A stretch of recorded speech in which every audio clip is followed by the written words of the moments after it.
Good evening, everyone. Welcome to another episode of Sunday Freestyle, Frenzy Freestyle with children of Primus.com. Myself is Spin, and the rest of the crew will soon be here within the next few minutes, up until 8:30. So it is just myself for the first half of the show, the first quarter of the show, and while we're setting things up, you can check out our website, childrenofprimus.com, where we have news and reviews from our talented writer, Fear Courage.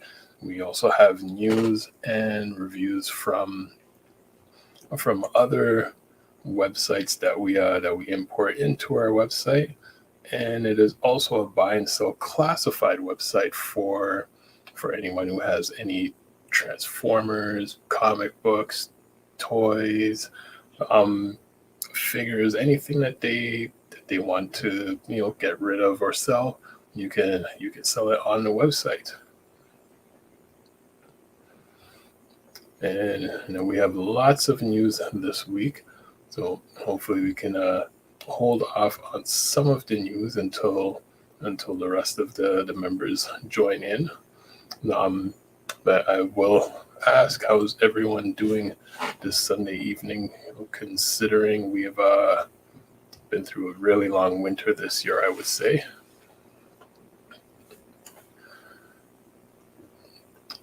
And including this episode, we're going to be speaking about the fan theories. Once you connect to all the different groups and meet different people, different regions, also different timelines of when people became fans of Transformers, you start realizing there's different theories that exist within the fandom in terms of theories for G1, theories for G2, theories within the Bayverse, and a lot of cases those theories also spread into other realms of sci-fi. So like for many who are new fans to G1, the original comic books and concepts, they were all within a team that was also under Marvel. So within that, there's a lot of theories that tie in with early G1 characters, into Marvel characters, into G.I. Joe. So there's a lot of theories and ideas and concepts that people have presented over the years. So what we will try to do on this show is go through some of those theories. As we know, once we get into some of the theories, a lot of it branches out into other theories, other ideas, other concepts. And within some episodes, you could see, within some episodes of early G1 series, you could see some of those concepts and ideas somewhat playing out, but they never fully played into them, and kind of left things open-ended, which allows the fans to connect the dots in a sense. And some of like the greatest, I guess the greatest theories were from the movie in terms of which characters became who, and sort of little question marks like that, including say from the original series in season 2, where did these characters come from, and also in the comic books where you have a character that's owned by Marvel that appears in Transformers, but because of legality issues, that character doesn't show up in other comic books.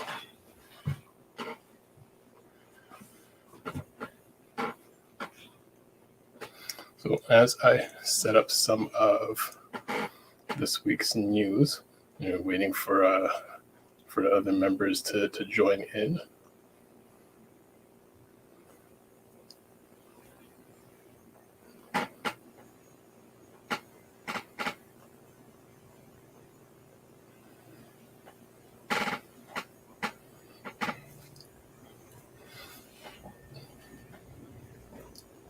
One theory that has popped up over the years and and has recently popped up again was in terms of what happened to Orion Pax's friend after Orion Pax, Dion, and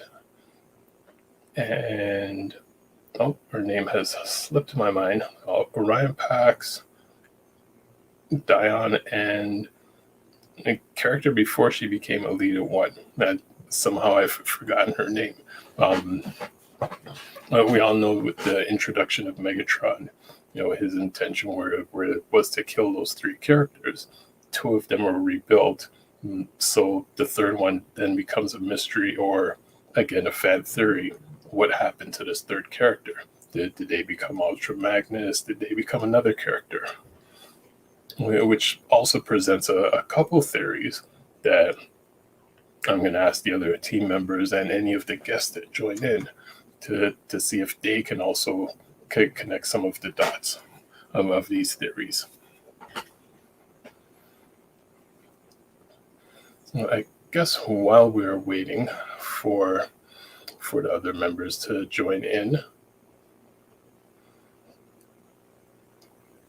I'll read some of the news, which I know we will go across it again once the others join in.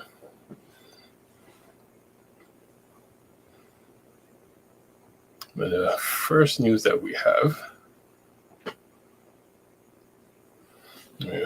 Transformers Buzzworthy Bumblebee, a fan ray concept by art by Ken. And this was posted on our website and provided by TFW 2005.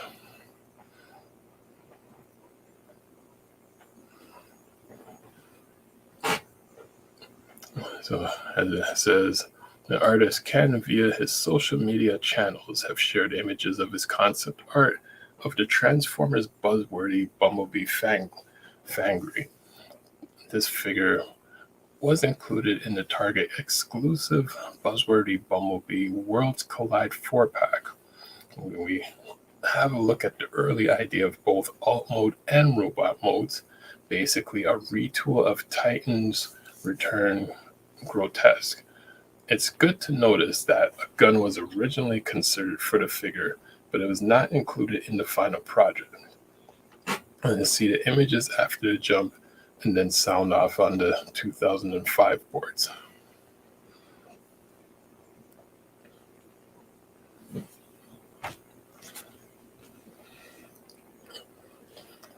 We'll go to next news while we are waiting. Transformers Kingdom Wave 4 core class out in Canada.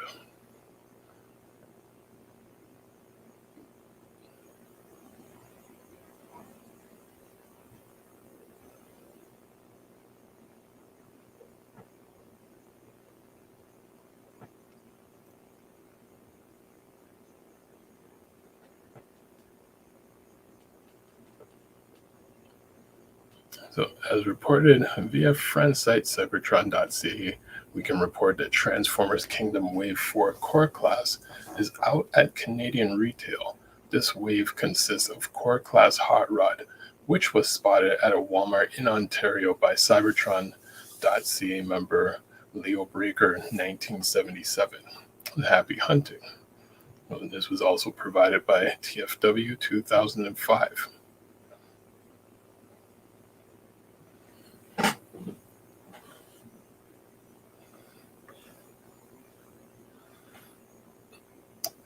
Transformers Bots concept art by Robbie, and also provided from TFW 2005.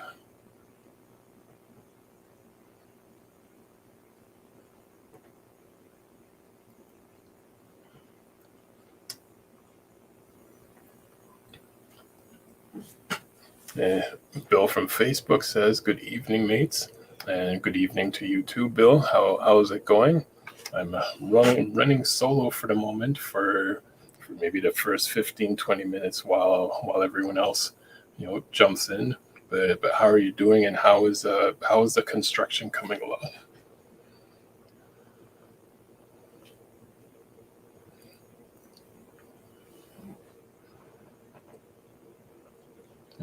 Artist Ravi have updated his Facebook account with images of several Transformers bots concept art. We have some great images of the early idea of some fun bots series 3, like Krabby Grabby, High Roller, Drippy Pop, Quakles, Shoefisher, and Nampy, and Pop O the Clown. We are sure you will love these sketches. These images come in time to remind us that the new Transformers Bot series will premiere this March 25th via Netflix.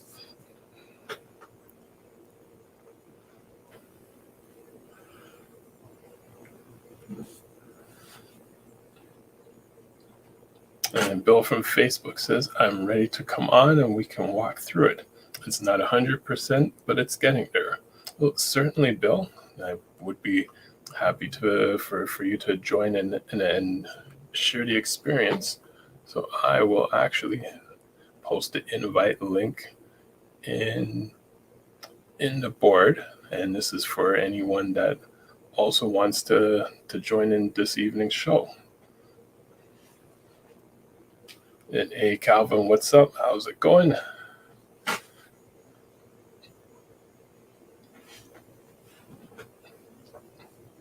Just here for the moment while everyone's running a little bit late, between family and other assignments, they will soon be here. So I'm just here for the moment, reading some of the news while we're waiting for everyone to jump into the show.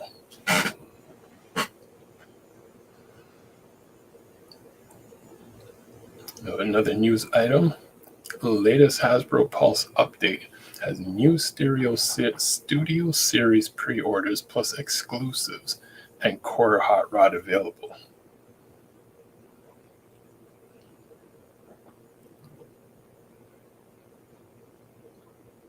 As you can see here, there's Tigertron, Sludge,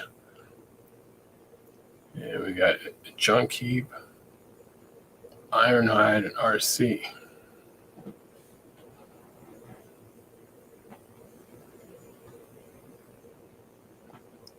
And Hasbro Pulse made a big update. They got a lot of exclusives in, not just for pre-order, but shipping out. Sadly, the most coveted ones sold out immediately, those being Buzzworthy Cliff Cup and Cliff Jumper. Once again, who would have thought that Buzzworthy B-line had the most wanted toys of all? Hello, hello. Hello, how's it going?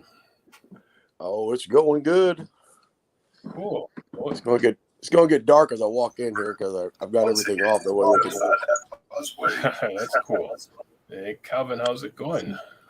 So, hey, Calvin, how are you? All right. How about yourself? How's everybody doing? Oh, we're good. I'm good. Just waiting for everyone to join in, but we're good. I've got everything off the way we can. Hey, Calvin, how's it going? Well, trying to get through it. Hey, Calvin, how are you? All right. How about yourself? How's everybody doing? Oh, yeah. Oh, we're good. I'm good. Just waiting for everyone to join in, but we're good. It's funny. I can hear the slight YouTube delay between what I'm saying and it takes about almost 30 seconds before you hear it. Oh, yeah. We're good. I'm good. You would think with technology these days, like everything would be within a millisecond, but not like 30 seconds later.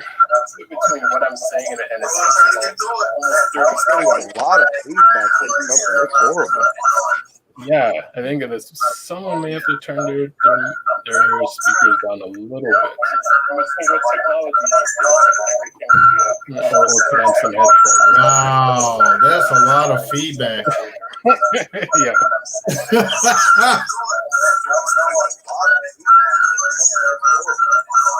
Yeah, I think this someone may have to turn their speakers down a little bit.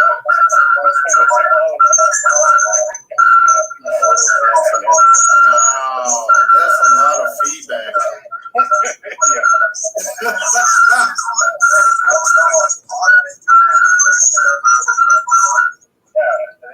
Okay, so what I'm going to do for the moment is I'm going to mute both of your mics.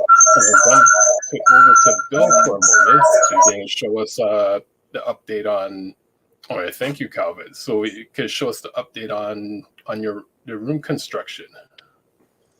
Yeah. So as the room is pretty much set up. It's just a matter of getting everything out. I've got this one light on here in the middle, because I don't have all the LEDs up yet. Okay. But everything is controlled by this remote now. Nice. So we'll start over here. I don't know how this thing's gonna. I'm gonna be right in the middle of it, I guess. Oh, you got the GoBot like the command center. Oh yeah, there's a GoBot command center here, of course. Very cool. I guess this is. Oh, now I understand. It's all in reverse. Okay. You know what? The same thing happens to me as well. And I know one of the streaming programs has the option to change that reverse that reverse issue, because it's like you pan the camera left, but then it's actually going right, so it does get confusing. Yeah, that's kind of nuts. So up on top up here, we have the San Diego Comic-Con Optimus Prime Ghostbuster. We have Ecto 1 up on top. Nice. These are both mint sealed. This is my MP shelf here. And again, here's the button.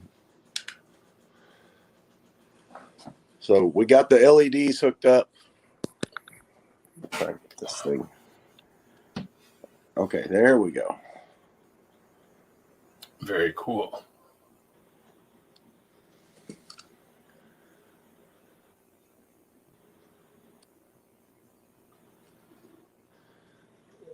And then you get down here to the bottom, of course.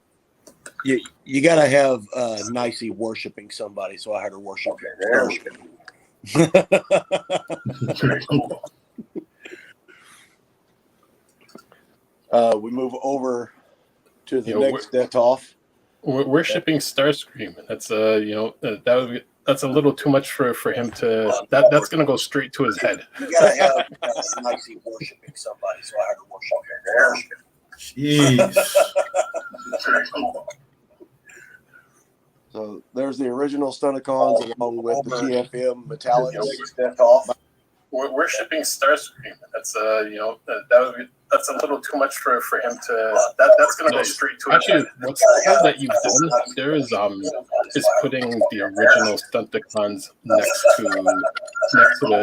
to the newer version, so you get an idea of the scale of the new version compared to the original. We're shipping Starscream. That's that's a little too much for him to. That's gonna go straight to. Actually, what's cool that you've done. And we move down to another set of TFM metallics in their robot form. X-Transbots in vehicle mode. X-Transbots in robot mode, alt mode. There we go. I don't know what that is. Yeah, me either. To another set of TFM metallics in their robot form. X-Transbots in vehicle mode, X-Transbots in robot mode, alt mode. Nice.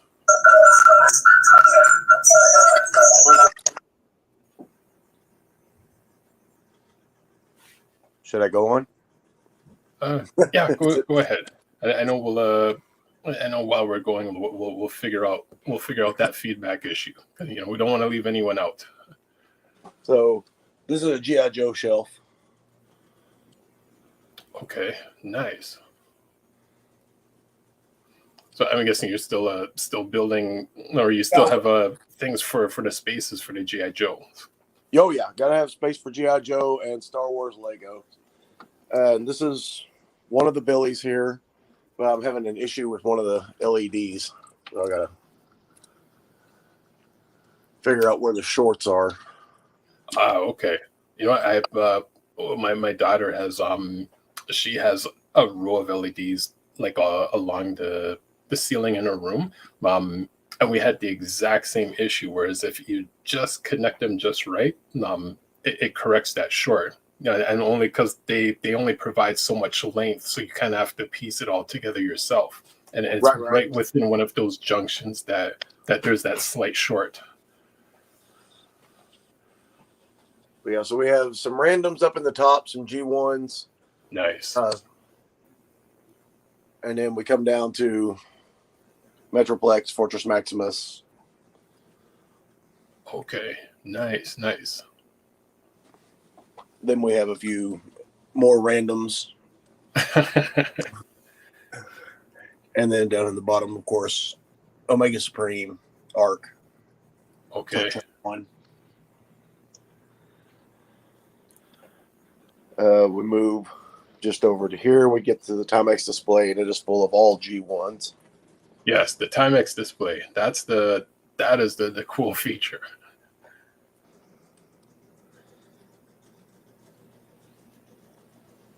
Oh, and the Megatron just chilling in there in his alt mode. Yep. Full set of Dinobots. Nice.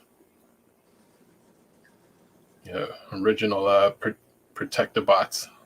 Yes, sir. Original Protectobots and the original set of Computron in there as well. And almost a set of the Combaticons. Nice.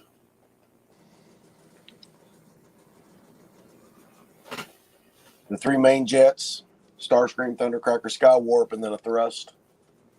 Original Protectobots. Yes, sir.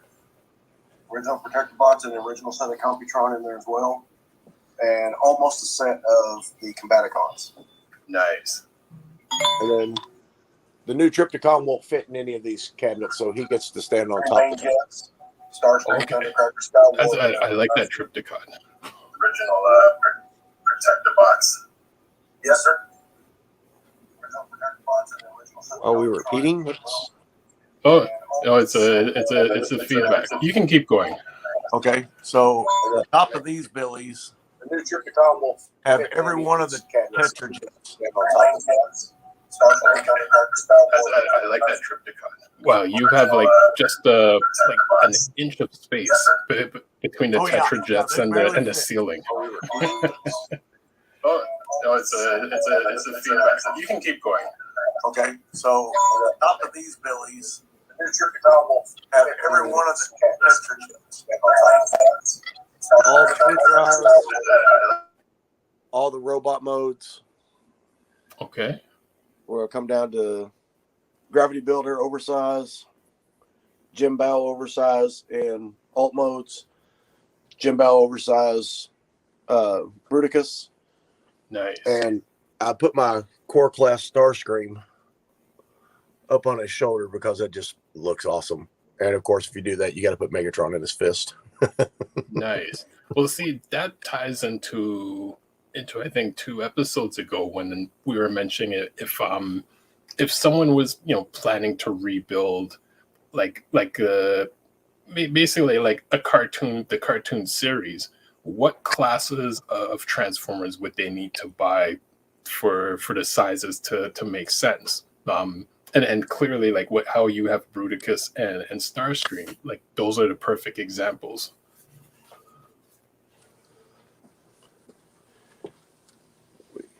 Come down to another shelf here. It's just the Decepticons gathering. Nice.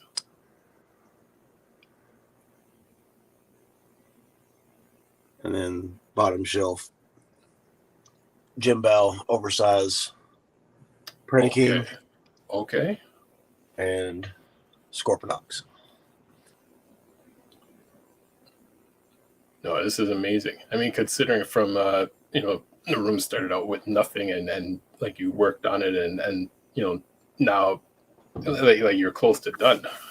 Yeah, it's getting closer and closer. Okay. So that was the Decepticon cabinet. So here's the Autobot cabinet. Nice. We have the first series on this side, second series on this side, Autobots, Okay. and the ones that kind of transcended in between the two in the middle. Nice. We come down to the next shelf, and we have all the Finbots. Cool. Actually, I don't know the orange one. The orange one. This one? Yeah, orange and purple. I don't know her. I would have to look it up. She's part of the Orthea.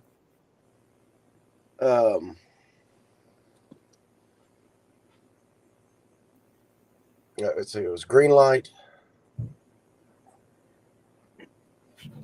Alita 1, Moon Dancer, Moon Racer. Okay. And I'm drawing a complete blank. Because that's Firestar back there. Yes. Yeah. Yeah, I would have to look it up myself. But yeah, I got the two wind blades, one on either side. Okay. Very cool. And then Nightbird. Nice. Okay. And so then we come down another shelf, and we have Combiners Wars Superion with both of the upgrade kits. Okay. And then I have another set of them because they were just phenomenal. I loved this set of aerial bots. And then I have Combiners Wars Copytron. Nice. Yeah, like all of them, they do look impressive. And then we drop down another shelf, and we get to the Prime shelf, and here is another San Diego Comic-Con Ghostbusters edition that's out of the box. Okay. And it's just every Prime with a trailer. Nice. Oh, very cool. Yeah, I really like this. And then we come down another shelf, and of course this is Rodimus from Kingdom's trailer. Okay. And then we have Rodimus Uchronus, Ultra Magnus, Optimus Prime Fire Truck, and the Kingdom Ultra Magnus. And then bottom shelf is our dinos. Nice. Slag, like I just or Slug. I just got him a few weeks ago.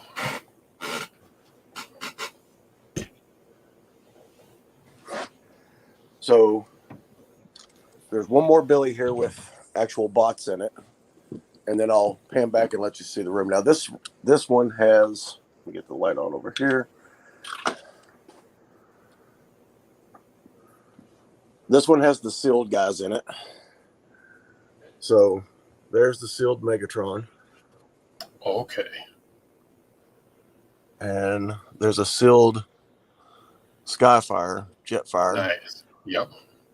In the back. This is also where I keep my cameras.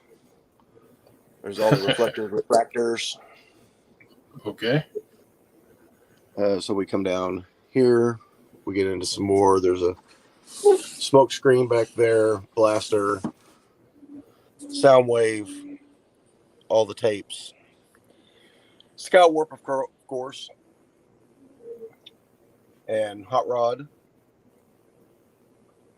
And then we get to the Gen 2 Decepticons.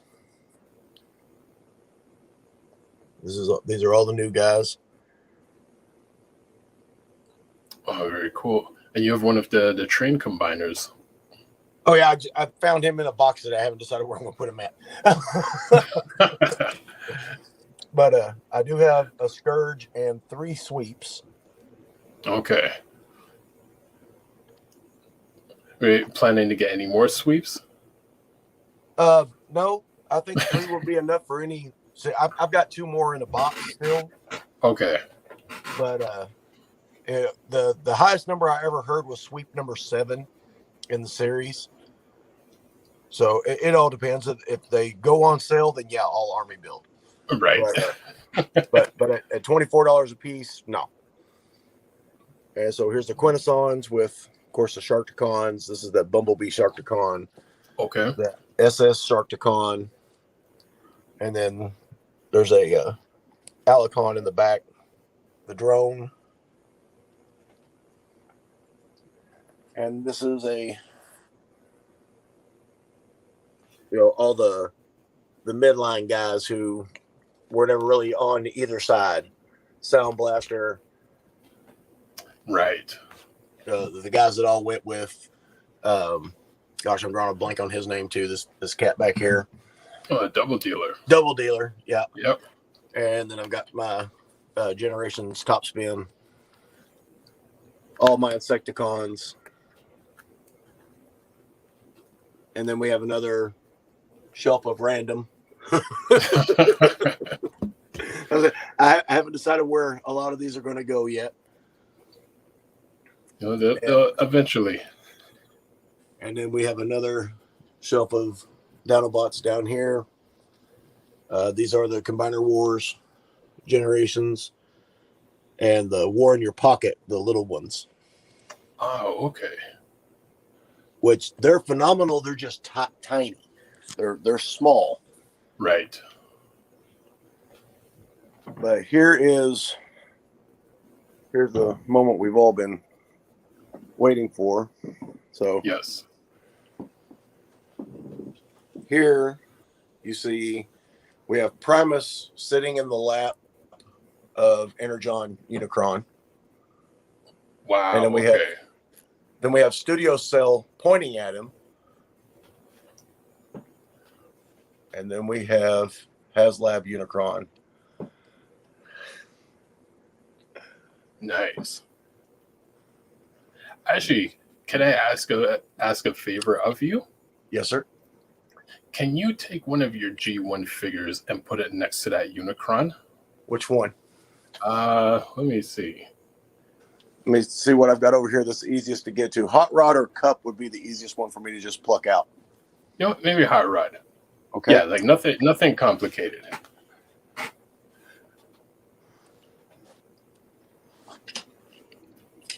Hey. Stand up, fool.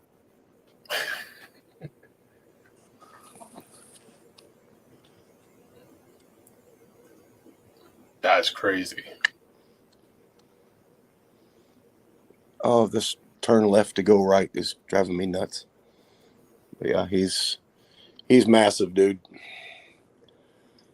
Yeah, like I still haven't had a chance to see one in person. So looking at the comparison of Hot Rod to that Unicron, that is massive.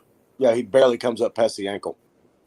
Yeah, like at no point would I ever think of a Transformer being that large that just the average Transformer just only reaches to the ankle of another character.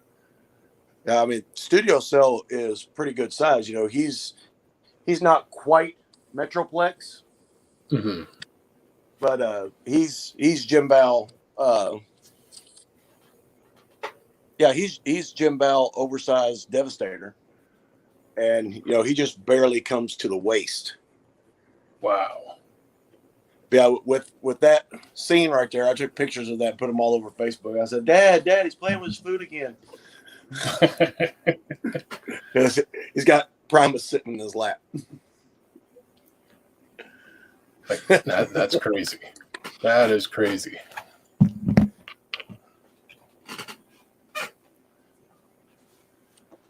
And so I'm going to step over this way and I'm all the way against the other wall and just pan around the room here. Okay. Professor D from YouTube send you a shout out. He said, Bill.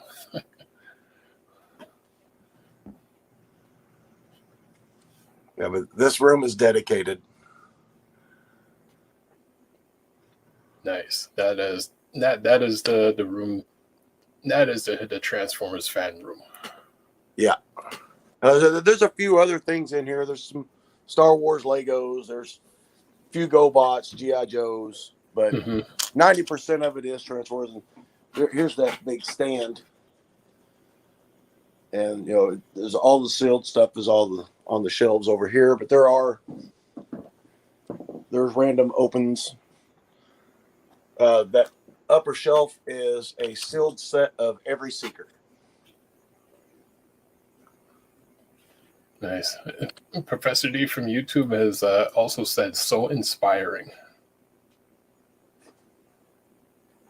Everything on these shelves does have a bot in them. These boxes are all sealed. Nice. This is the Masterpiece Millennium Falcon. This is 8,600 pieces. There's my hand. That shows you how massive this thing is. 8,600 pieces. Yeah, it took me over a year to build. Wow. And this box is the Masterpiece Slave 1 that my cat's knocked over. Oh, no. So kitties are not loud up here. This is it's supposed to be for a menu. And I put tech specs and all the instructions in there. Nice. That's cool. Just a fun little thing. There's the instructions for HasLab Unicron. And this was a tie that my sister or my daughter made for me. Oh, that's beautiful. Nice. Got the 2 big bobbleheads. And then here's another shelf. Got all the minis.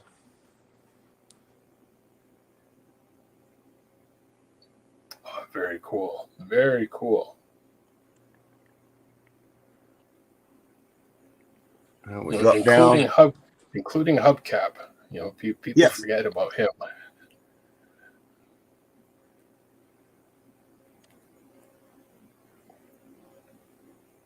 And here's the Kingdom lines. The Netflix blinds. A couple of Titan Return, Power of the Prime, Rodimus. Kingdom Rodimus. Victorians on the bottom shelf. So is Including Hubcap. Okay. Cool. Yes. About him.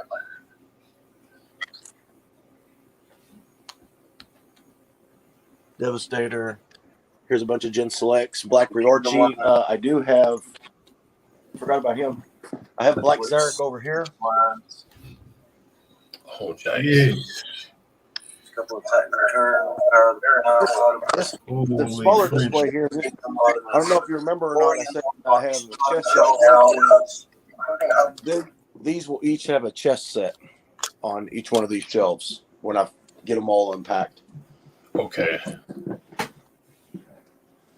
But then all the studios.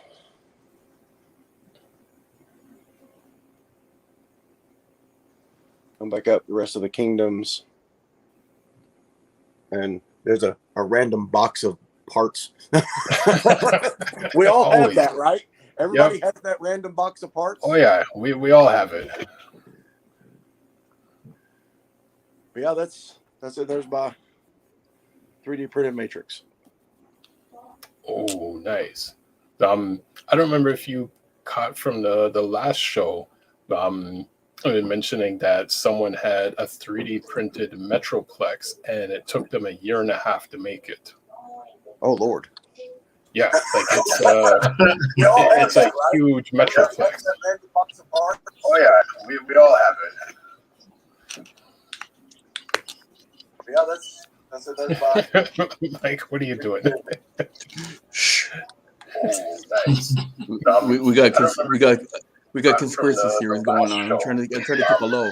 mentioning that someone had a 3D printed Metroplex, and it took them a year and a half. You know what I mean? Mm-hmm. Oh Lord. Have we started our theories yet? It's a huge Metroplex. Oh yeah, we all have it. Let me turn on some light here. How's everybody doing? Wonderful. How are you tonight? Awesome. Sorry for my delay. We had my son's game, hockey, and it got delayed. He got injured, and who's echoing in the background?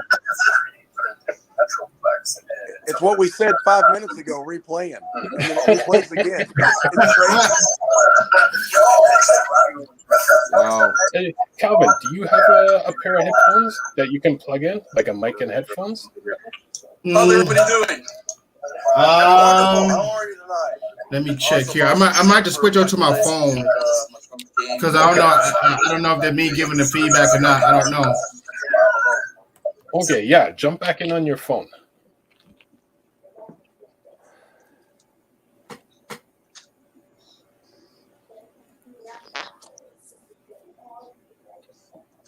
Okay. Yeah, so Mike, Bill was giving us a tour of the room, you know, The studio?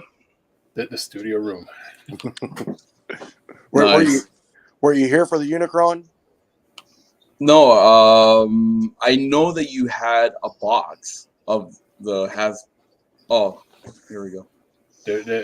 And look, for size comparison, There's I a asked him. G1 Hot Yeah. Rod.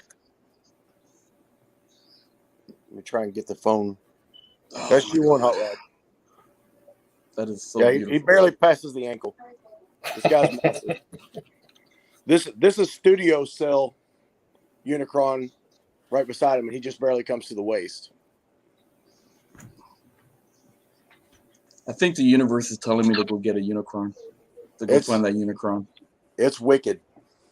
You know, when I was now, I will tell you this: the first page of the instructions on how to transform this thing, because I wasn't even going to try. He comes in planet mode, so he's just a ball. Right. You know, the spheres aren't on, or the rings aren't on him. I think he's just a blue ball when you're looking at it in the box. The directions tell you how to put the stand together, and then they just drop him on the stand. Do not do that. Oh, Okay. You hear that, people? Don't do that. There's like 5 steps that you need to do that are not in the instructions. YouTube it. You've got to crack him open, and there's a door that has to fold to the inside, and it can't fold in unless he's cracked open. You got to crack open. You got to crack open the armor plates, fold this door in, and then put them all back together, and then the stand, he can be set on the stand. If you try and pull the door out, he'll break it off. wow. That's funny because you're the second person that mentioned something like that. The instructions don't give the full detail of the proper transformation, and that you're almost able to like what you just said, like bust some parts off, right? That's not cool. Dude, I was trying to put that stand in there, and I was like, this is going to stress the shit out of this door. It will not go past it. And so I went to YouTube. But yeah, like, I'm going to bring this up here. That's crazy. So there's nothing on this page. That's just the parts list. And then it shows Unicron sitting on the stand. And then how to put the stand together. And then this picture right here, you just drop him on the stand. Bullshit. Wow. I'm sorry, Bill. I didn't hear that last part. What did you say? Damn. There's a little flap down there, and it folds down. Right. And you fold it down, and it's like, oh, okay, so this is where the stand has to go. But you can't fit the stand in there without breaking the door off of it. Interesting. Yeah, so I went to YouTube, and I was like, Unicron, HasLab Unicron transformation. And like the first 3 videos on there say, do not follow the directions. So I'm sorry to say, how much did you pay for that? I paid $900 plus a full set of the second series of Headmasters, the reprints. and a Ultra Magnus Netflix, and there was some. I gave 6 Transformers and $900 cash for them. Okay, so 900 US, which is 8,000 Canadian. what 8,000? That's 900,000 Canadian. What are you talking about? Yep. And the guy was within 2 hours of me, so we just drove up to him and got it, no shipping. Oh, you know what? Hey, Calvin, I want to. Okay, so check this out, Calvin. What's that store that you go to? What was it called? $5? What? Oh, give me a 5. Give me a 5. Do you have that in your area, Calvin? Give me a 5. Oh shit! What the fuck just happened? It kicked me off. We can hear you. Oh jeez, I hate. Wait, I can hear you though. I'm back in. It kicked me off. Okay, let me add you back in.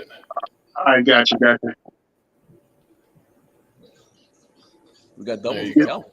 All right, I'm back. You said what store now? It's called Give Me a 5. It's an Amazon return store. I never heard of that. Oh, okay. So can you explain, Bill, if you don't mind? Yeah, the Give Me a 5 store is open 7 days a week, and on Saturday and Sunday is when they restock. So everything in the store, no matter what it is, if there was a HasLab Unicron in the box in that store, it's $5. What? It doesn't matter what it is because it was returned through Amazon. They go in there and they're $5. I got this ratchet for $5. I remember you were mentioning that a couple months ago. Yeah, Not I got one. got him and this Cheetor red. Not 2. Because their packages were destroyed. So Saturday and Sunday is the restock day. That's when they put the new stuff on the floor. So everything is $5. On Monday, everything drops to $3. Tuesday it drops to $2. Wednesday it drops to $1. Thursday is 50 cents. Friday's a quarter. What? So hold on. So you're saying I could go there like on a Friday by chance and find like a miracle, if you know what I mean, a HasLab Unicron Right. for a quarter. If it's still there, yeah, it's a quarter. It's where I got all of my LEDs for this room. Every LED that I bought, the ones that I put in the Detos today. The ones that I put in the Detos today, we bought this Fish's morning. activities in aisle 6. Oh boy. Yeah. This remote sensor that I'm using in this room, I got at the Gimme 5 store. And I think these are on. Nope. So are you okay? So, but that's not a franchise then. That's like some dude that opened up a place called Give Me 5 then. No, it's done by Amazon. It's owned by Amazon. It's an Amazon return store. Stuff that they can't return because the packaging was damaged. But yeah, I got a question. Yeah, a lot of stores have that. But it's like almost sometimes like an employee store, where it's like, something that can't be resold to customers, but the employees get like first picks at it. But for this to be allowed to the public, like that's very cool. Okay, Calvin's like speechless right now. He's just like, yes. So I just gotta type in "Give Me 5" and it'll pop up. All you gotta type in is GMA5. GMA5. I don't know what to You say. said okay, GMA5. That's a conspiracy right there. We should get sponsorship money right now. Never mind. The 5 is the number. GMA number 5. So I just go to Amazon. Do I need to type that in, or is it just? No. I thought you were Googling it. No, it's not. It's not on Amazon. This is an actual store that I walk into. It's a physical store, and it's a warehouse, and it's got bins and bins and bins and bins of Amazon return shit. we don't have one of those here. You know what, guys? We need to franchise. Another one is called Treasure Hunt. That's the name of the store? Yeah, the name of the store in Evansville that's the exact same as Give Me a 5 is called Treasure Hunt. Okay. But at Treasure Hunt, you're not allowed to open the boxes. At Give Me a Five, you can take a box out of a bin, go over to the side, take your box cutter, open it up, see what's in it. If it's not something you want, you take it back and put it back in the bin. Wow. Oh wow. But at Treasure Hunt, you're not allowed to do that. Treasure Hunt, you're just picking up a sealed box, like, wonder what's in it. If there's no labeling on it, it's a So it's like a surprise box. you might get home and it might be a double-ended dong. Who knows? Yeah. That's hilarious. So you don't have so Calvin, you don't have that in sorry, hold on, Minneapolis you're in, right? I'm gonna just break the news. Like, man, I don't know about Minnesota, bro. I'm ready to get the hell up out of here. Bruh, today, this whole weekend, I've been doing good. I ended up finding the 86 clip jumper and cup. I woke up at like 5 this morning. Okay. And I didn't get home till like 9 a.m. Like literally, like people out here just, and then you got the employees just taking the stuff off the racks. And the management is a part of the toy groups. So they out here flipping and scalping. Nice. This show is definitely it's all about conspiracy theories today. I love it. Yeah. See, and I guess it depends on the staff and who works in the stores. Because I know, like at the Walmarts close to me, you look at the staff, half of them like don't even have an idea what a transformer is. So like, if something's sitting on the shelf, like if it goes missing, it's not the staff, like it's not them. But in another case where it's like if the staff knows the value of those items and they collect them, it's almost impossible for anyone to walk in and buy them. Like it's already sold out, before it even hit the shelf. Yeah. Do y'all carry transformers? Yeah, you might want to go back and check electronics. Okay, so do you guys so the Transformer Ghostbusters crossover? Yep. So hang on, Mike. You missed it earlier. Okay. You mean those guys? Yeah. So how much did you pay for that, if you don't mind me asking? Him in the box, I paid $160 for. $160? Yep. Oh no, not the Optimus Prime one, the one above it. Oh, that I bought off the shelf. I got him for $29.99. Okay. And there's the one I'm going to open. So you guys could believe me. Do you see the amount there? Jesus. It was a little bit fuzzy. It's 109. 109. There we go. What? 109.99 for Ectotron? Okay. So you guys see me. That's at Toys R Us. $109.99. Wow. Okay. Do you know the Bumblebee that comes with Spike? Yes. How much would that go for in your neck of the woods? Here it was $34.99. I remember being at Target. You talking about the masterpiece, right? Are you talking about the MP? It's from I don't know if it's MP. It's a Takara. It says here Transformer War Cybertron Trilogy. That's Bumblebee and Buzzworthy Bumblebee. Oh, Spike. Yeah, you're talking about this one. You're talking about this little fella up here.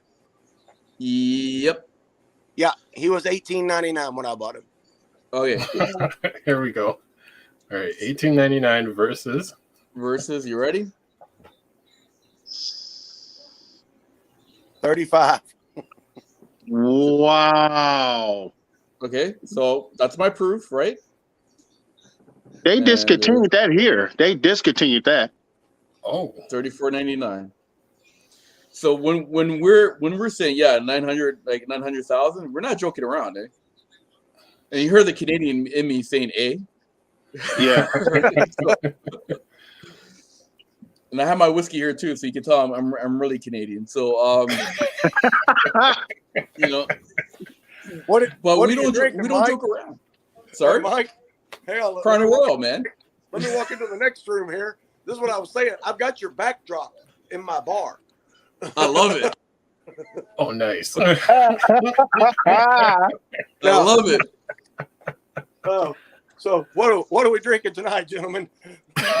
Well, I'm drinking my Crown Royal, right? I got to support some Canadian brands here, right? So I love it. Trey, you know what? We got to start a new show called Transformers and Booze. Oh dear. Well, I'll be the mediator. Like I'll just bring like a I got a Coke big and a bottle of Sprite Crown here. and water. Pop it open, man, Bill. Pop it open. Oh, I'm not the Crown drinker.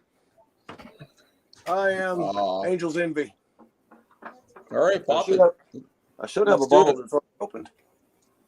Calvin, you gotta grab something to drink too, man. Come on.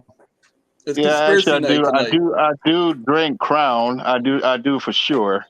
Because you got the apple, you got the maple, and you got a vanilla. Yeah, the maple is really good. Yes, if you drink it with Dr. Pepper, it's fire. Oh, really? Yes. I gotta try that one. Dr. Pepper. So if you got the Crown apple, you can drink it with apple juice. Fire. Oh yeah, here's the open bottle. It's down here in the kitchen. Okay. I love it. He's in the kitchen too. I love it. Let's do it. All right. So I guess we haven't started our. We're waiting for Anthony to start our conspiracy series and all that. We're waiting for Anthony. This episode of Children of Primus Freestyle Frenzy Sunday has been brought to you by exclusive Energon drinks. Energon drinks and what's called Energon stores that you can get parts for cheap. Yeah. But not in Canada. Not in Canada. Not in Canada. But I couldn't believe it when I saw the price for $34.99. I was like, "What you talking about, Willis?" Like that's how fast I said it. I'm here thinking at least maybe $19.99. Maybe $19.99. I give it that, but $34.99, forget it. Those things do not sell here in Minnesota. They sold for $5.99. They discontinued and everything else. We do have a 70 discount store. So if I catch it on a good day, I will find everything in there for like $7 or $8. Wow. You know what? I've been telling my family we got to move to Texas. And they keep on looking at me with this eye like, why there? And I'm like, why not? Hey, good evening. We had to get. If you got to get out. If they're doing that kind of stuff, imagine what else could happen. Like literally, like currency changes overnight. So who to say they won't go digital, and the bank starts shutting down? So you have no access to your money. Oh, that's happening soon. That's what vaccine is all about. What are we talking about? Oh, conspiracy theories. We got to start the conspiracy going on here, right? Oh boy. Okay, hold on, Anthony. We got to get at the house. I deal in the mighty green, and there are enough guns here for all of us that are on right now to have 3. So you see that? Not including the Megatron that you have. I am going to move next to Bill. I think that's where we got to go. And Texas too. I heard you can open up a bank account in Texas for $5 and you get a gun and a Jack Daniels. Is that true? 50-50. No, but it is open carry. If you go to a concert in Texas and you're not armed, they give you a gun. Oh, okay. Oh. Yeah. If you go into a bar in Texas and you're not armed, they give you a gun. Really? Just so it's even playing field. We got to go, man. We got to go. They got hockey there too, so we got to go. Walk into halfway through. Oh, we did the walk through here. Here, I'll just give you a small rehab. There he is. Oh, hey. Hey, look, it's a G1 hot rod for scale. I have one of those, so I can gauge it perfectly. Yeah, and it's funny when he picked hot rod, and I'm like, you know what? Every time we see new characters and we see them by themselves, in terms of comparing them to original characters, I said, Bill, can you pick a G1 character, do me a quick favor and put it next to that Unicron to see to get a size comparison. I'm like, damn. Size of a modestly sized toddler, basically. Yes. Yeah, it is. That's what I said. He's the size of a toddler. Here, I'll put G1 Optimus Prime beside him as well. Oh, everybody knows that one. Yeah. Wow. And I'm like, I got one like directly across the room from me, so I'm looking right at it past my camera, so I can just like perfectly gauge the size of that, and that would just about hit the ceiling from where I am. I think it's safe to say. Yep. Yeah, I lost my hands. Like There's Optimus Prime. 39 inches. There's 39 inches from the top of this pyramid to the ceiling, and when he's in planet mode, he's a quarter inch away from it. Mm-hmm. It's 39 inches. That's funny. Look at Calvin's face. Calvin's like, yeah. We warned you, Calvin. Remember, we warned you. You're going to be shaking your head a lot. Man, Luca the Goat. that is crazy. 779 from Twitch says hi and also says, "How are you? How are you, We're doing Luca? good, Thank you for joining us." Oh, I was gonna say, this is the first time I've seen more than 4 windows up here at once, so that's something. No, we got a community going on. Yeah. I love it. Okay. Wait, Bill, did you say 39 inches of Yes. that Unicron? Well, there's 39 inches from the top of my table, from the top of this pyramid that he's sitting on to the ceiling. Okay. Mm-hmm. When he's in planet mode on his stand, he's a quarter of an inch away from the ceiling. That's crazy. Yeah, like I have a tape measure here and I'm like, this is insane. Yeah. Okay. Now, granted, when he's in planet mode, his ring is about an inch off the bottom. So he's roughly 37 and a half inches from outer ring to outer ring. Wow. Okay. Boy. Now, if you've got your Yeah. tape measure there, I have one up here. Oh, it's on the cart. I'm going to say I can actually put a tape on him. I'm still shaking my head, man. Yep, there's a tape. I'm going to have like a neck brace by the end of the show. I'm just constantly doing this. I'm out like every time I see Bill display it, it's like, wow. See, I would just like to point out, I wrote. Yes, Oh, 28 where'd and Mike 3/4 inches from the bottom of his feet to the top of his wingtip. Boy. Oh, and you missed out on this, Anthony. Guess what? Yeah. What? If he had showed up on a Friday at a place called GMA5, give me 5, there could be a probability of buying that for 25 cents. If it was returned through Amazon, I said, I got this Walgreens exclusive ratchet for $3. Oh God, I would buy a second one for that price. I also got that red Cheetor. Oh yeah, that's absolutely something I'd try for a price like that. Yeah, I that wasn't gonna pay ratchet, $19 for it, but yeah, for $3, yeah, I'll grab him. That's What do you about say, right. Calvin? yeah, that ratchet, that thing is going for crazy money on eBay. Yeah, he's over $100. Yeah, see, he came out in Canada. He was at EB Games, and there was like a solid wall of him, and then that solid wall vanished overnight, and then I never saw him again. So Yeah, it's a Walgreens exclusive here. And So there's this guy right here, this Generation Sideswipe. oh yeah, that's an uncommon thing, at least here. It's Okay, what? so It's sorry, an I'm uncommon. gonna interrupt. Hold on, I'm Yeah. gonna interrupt 1 second. I got him So for 29 cents. Boy, So there's Luca the Goat here that is watching us. Okay, On Twitch. It's on Twitch here. That's actually my son's friend. oh, Aren't you supposed to be in Nice. bed? My son's No, going to you're bed. You should be in bed too, Luca. This is gonna be a lot of words that you shouldn't be hearing right now. This person knows one of us, so I'm like, who is this? Oh, I got my son's like he's getting ready to go to bed right now, and he screams down, "Hey, Daddy! You know that Luca the Goat? That's Luca!" I'm like, "Oh, okay." Oh boy. You know, when your children's friends are watching and you're like, it's like they're talking about like alcoholic energon cubes. And then the funny part, his mom is I should have mentioned the mom's name, but she actually went to Jeffries with us too, Mike. Oh, that's crazy. Yeah, so there you go. So Okay. Little inside joke, guys. So I guess we got to. Yeah, watch what we say. Yeah, watch what we got to say. But I'm sorry, I'm still trying to Yeah, I want to point out I wrote a whole page of fan theories on my phone because I was like, how to come up with some. Nice. Okay. Oh, I got mines, man. You know, remember what Calvin was saying? Follow the pieces. Right. Yeah. So I got a good one for you. Mm-hmm. Who wants to start? Are we gonna start? Are we gonna start with this the segment or what? Well, actually, let's.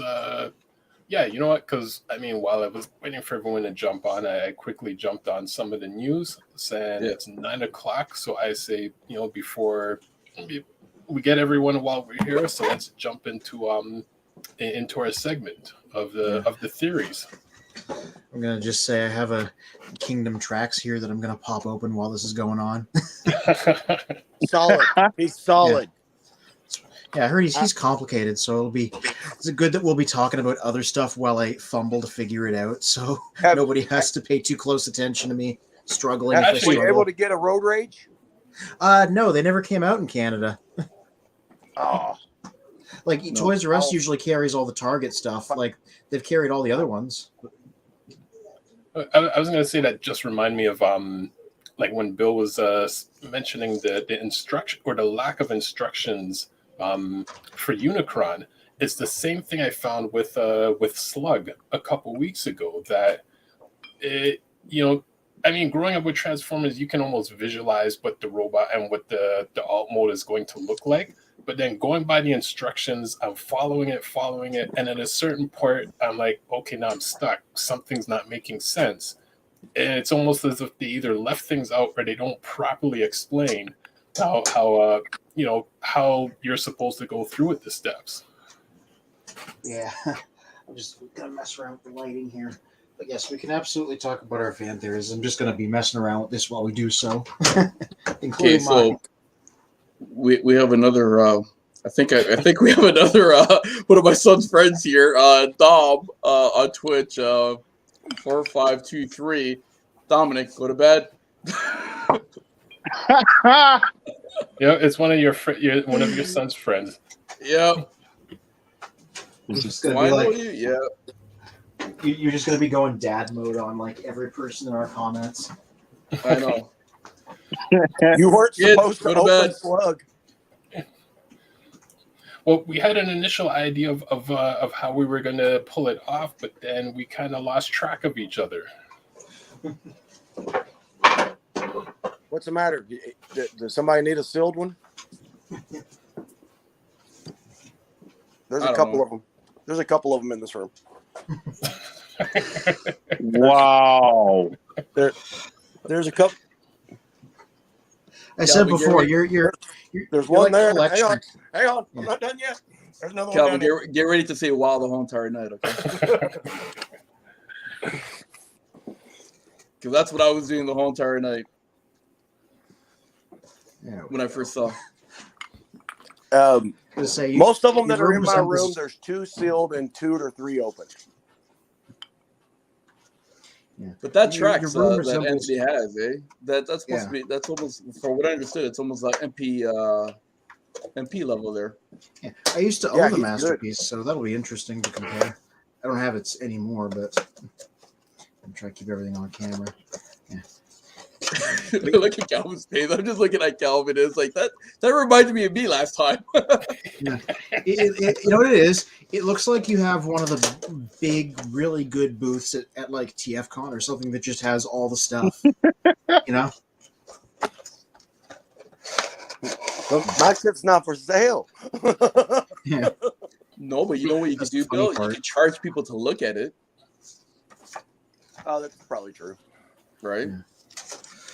This is where I come to just unwind, man. I'll make up scenes. That's what these platforms and everything are for.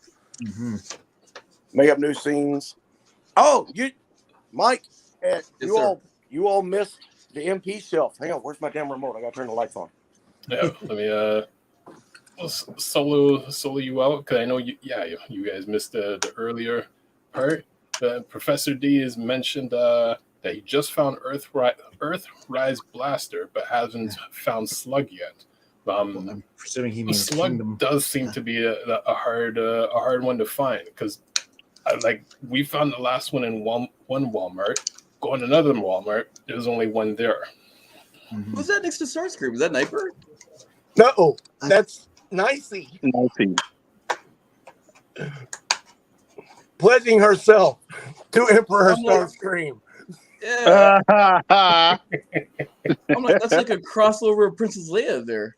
Hell yeah! Yeah. And that's the kind of shit that I like to do. Like I said, one of these dioramas that I'm going to do is going to be a strip club called Shockwaves. Oh boy. And that's why I have Nice. a whole shelf of fembots. Sweet. You see? You know what? We're diversity equal. We're equal opportunities here on Children of Primus. That could go into the theories right there, because the fact is, for a few million years, Autobots and Decepticons are sitting deactivated on Earth. Who knows what Shockwave was doing up on Cybertron? He was probably running a strip club.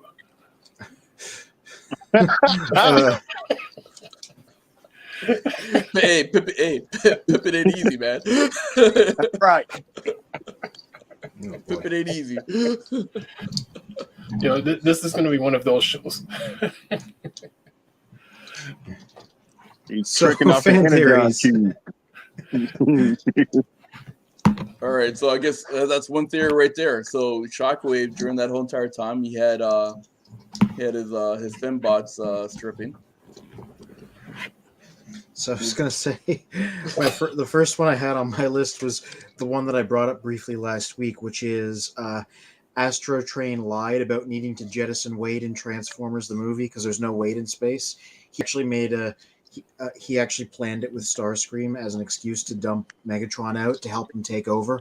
And then later on in the film, he's the one putting the crown on Starscream's head. Ooh, I like it. Mm-hmm. Yeah. Mm-hmm. So what's the possibility on that one? Is that a high possibility or a low possibility? Well, there's I no think it's Wade in possible space. So.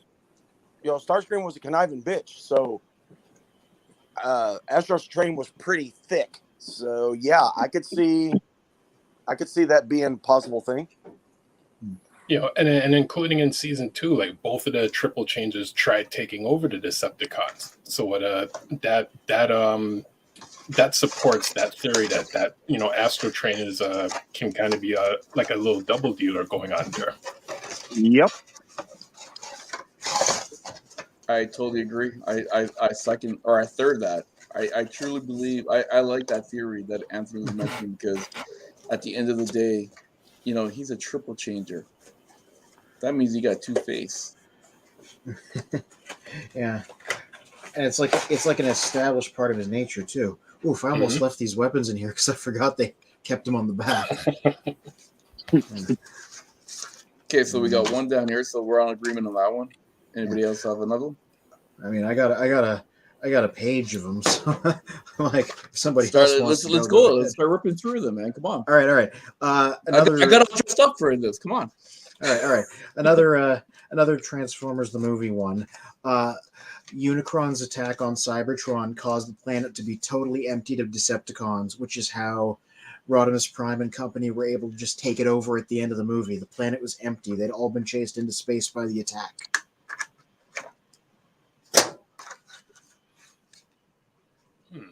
So you're saying there were no Decepticons at all left on Cybertron after Unicron attacked? Nope. Shockwave ordered a grand invasion, and then after everybody got out of Unicron, they found the planet empty and took it over. And that's why they're just there at the end declaring the war over, even though at the start of the film they had it taken over. So that's when they ended up in Tar, right? Char, yeah. Char, that's it. I for a long time I thought that was actually canon, but I was surprised years later to find out when I actually watched the whole cartoon all the way through. They never established just how it was that they took the planet back at the end of the movie. Wow. But interesting, going with that theory, it in a sense it kind of knocks down the it kind of knocks down, I guess, the respect you would have of the Autobots winning the war, almost in a sense like they won it by default, where we didn't fight to win Cybertron. Like, you guys just left it and we took it over, so it's not much of a fight. Yeah. Okay. Well, I think they got I think they got scared off too, because after what Hot Rod did was the Matrix, and Unicron head getting blown off, right? So I'm sure the Decepticons were like, hey, wait a minute, Galvatron's gone.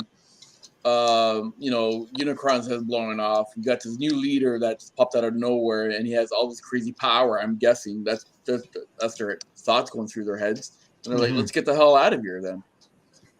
Yeah. Certainly the planet having just been smashed didn't help the situation. Mm-hmm. Sorry. But who's also to say that the 90% that were still on Cybertron weren't blindly sided with the Autobots anyway? Was there that many neutral people on Cybertron? The impression I always got was that it was totally under Decepticon control, as per the Star Wars. It was under Decepticon control. That doesn't mean that everybody there was a Decepticon. Exactly. That's like a police action. That's like saying everybody in Iraq and Russia are attacking the United States or attacking the Ukraine right now. So that's interesting. Not everybody. Just the military force. Yeah, but hold on. So I hear what you're saying, but there's a connection with the Netflix series where you had a lot of these Autobots were like in hiding. Mm-hmm. Right? Like, for example, like the Fenbots, the Autobot Fenbots, they're in hiding. Mm-hmm. Mind you, they didn't want to give their money up to Shockwave, right? From the Pippin side of it. But at the same time, too, you had maybe other Autobots that were in hiding. Girl gotta have Energon, man. I mean, no, I agree, right? but if you look at the the Netflix series, again, the Autobots were also in hiding as well too. It's not like they had like, okay, you're the east side, you're the west side, and there's that line in the middle and don't cross, right? Mm-hmm. Yeah, see, I was always under the impression that by 2005 they'd the Autobot resistance had been chased off the planet. But, I might be wrong about that. Well, it's another thing the cartoon was very vague about. Well, the cartoon was pretty vague, but the comic books kind of filled in a little bit of those gaps too, right? Yeah, but it is a different continuity, though. And I have some Marvel theories, too, because I've been reading that recently. Mm-hmm. what it's like. Yeah. I was waiting for Calvin to say that the comic books. But Don't worry, back to Calvin. I got you one. I got a good one for you. okay, I got to say something because the War for Cybertron told the story. It's like they told the story, but with a different narrative. Mm-hmm. And the theories are out there with that too, because we have not seen any female Decepticons. And we do have those. Mm-hmm. They just don't talk about them. And it's ironic that we got the Autobot females, where's the Decepticon females, because they do exist. And I'm surprised. The only person you hear about is Nightbird. That's it. Well, I'm thinking because they're in the kitchen cooking. Oh yes, that's what the Energon cube. Oh boy.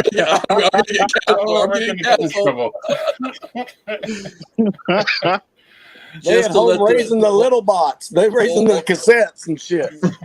Exactly. Right.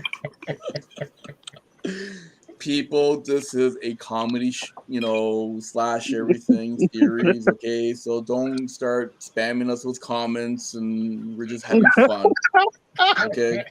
And if you don't like what you're watching, find another channel.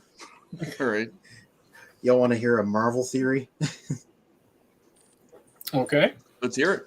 Oh, well, first of all, let me just say this guy's pretty nice in his robot mode. I remember hearing his legs didn't want to stick together, but I'm not really having that problem, so good on him.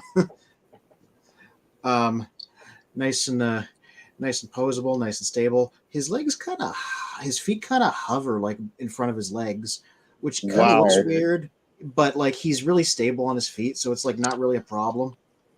Okay. And yeah, pretty nice looking. You got to buy the Um, kit for them. That's why. Yeah. All them small spaces, you got to buy kits for them. They're some of them is cheap, some of them are expensive. hmm But yeah, I have a Marvel theory from recently reading these comics. I call it Grimlock's Cursed Crown. So in Marvel, after Optimus Prime's death, his first death, everybody's trying to figure out who's going to be the leader, and Grimlock saves the day by defeating Trypticon, and he assumes leadership, and he does so responsibly. He says, like, we got to protect, I got to be responsible, we got to help the Earth, and things are looking pretty good. They vote him in. And then the next issue, he's wearing a crown, and he's suddenly gone aggressive and violent, and he starts talking like me, Grimlock, instead of normally, and he's just like the worst leader ever, like does nothing to stop the Decepticons and starts, leading to a bunch of Autobot infighting and doesn't want to protect the humans.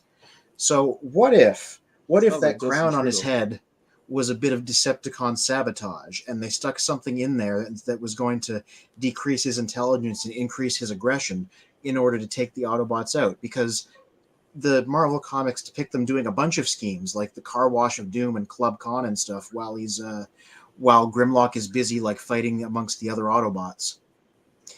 And notably too, when he comes to his senses is when him and Blaster have a fight on the moon.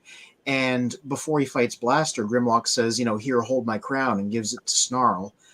And then they get in a fight, and during the fight, the Decepticons attack, and Grimlock has like a moment of clarity and is like, "This is stupid. Why are we doing this? Let's just put this aside and fight the real enemy." So I think that crown was a bit of sabotage, and it made him aggressive and thick, and that when he lost it was when he came back to his senses. And that's my Marvel theory. That's a good one. I like that. I like that. It sounds like Justin Trudeau. A cursed crown. Yeah. And the Russians, sabotaging, Facebook there. It's the suit, man. It's the suit. It is. I'm not making any metaphors. I mean it. Well, think about it. How many times he says, "I got nice hair," right? So that's a good comparison right there. I like that. You know what? I would never thought of that. That's a good one. Mm-hmm. They could have put like some microchip in there and have like sound wave in the background, like just sound wave or bombshell. Yeah, or even bombshell. They were both active at the time, so wow. Yeah, so I like that. Try and transform this guy. I have one theory. Actually, a theory that I just realized, I believe yesterday, and now I realize it's been referenced a few times in the cartoon.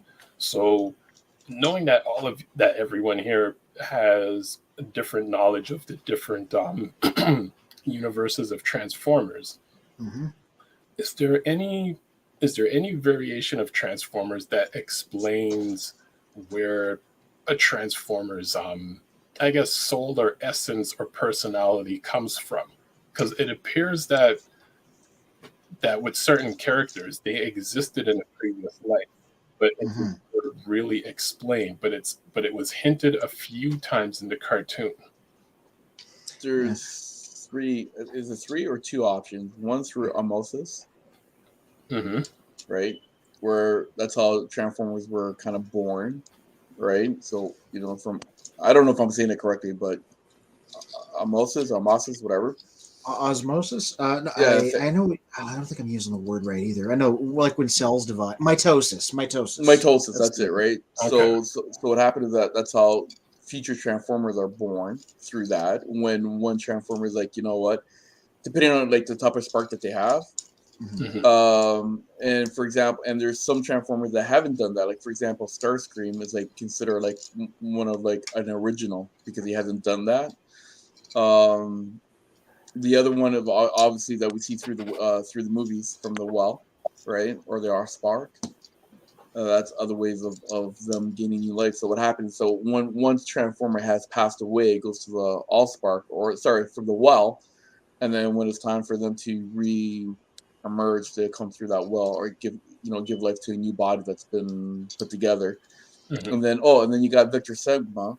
So when a transformer actually builds another transformer, they can get Victor Sigma to give life to that specific transformer, like their own little spark versus the Dinobots that they did, with Wheeljack and Ratchet.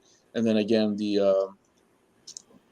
in the comic books as well too, the leader of the Matrix also gave life as well. Yeah. Mhm. I was going Right. to say, Beast Wars and Beast Machines supports that theory that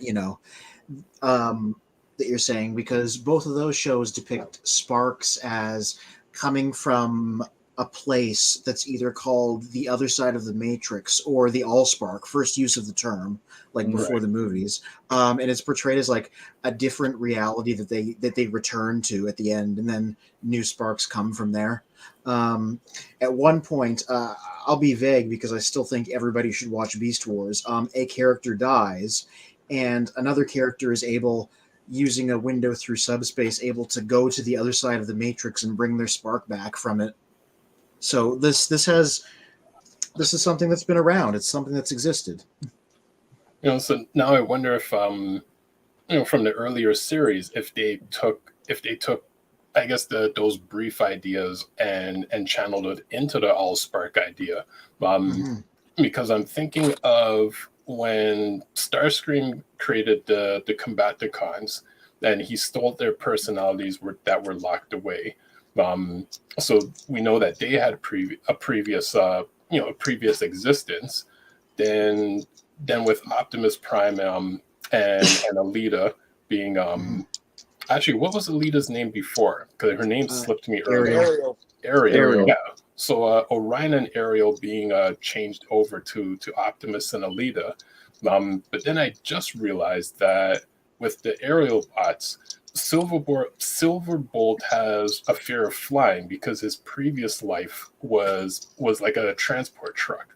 But there's no reference ever in any other lore, saying that like either just Silverbolt or at least all of the aerial bots had an existence prior to becoming the aerial bots.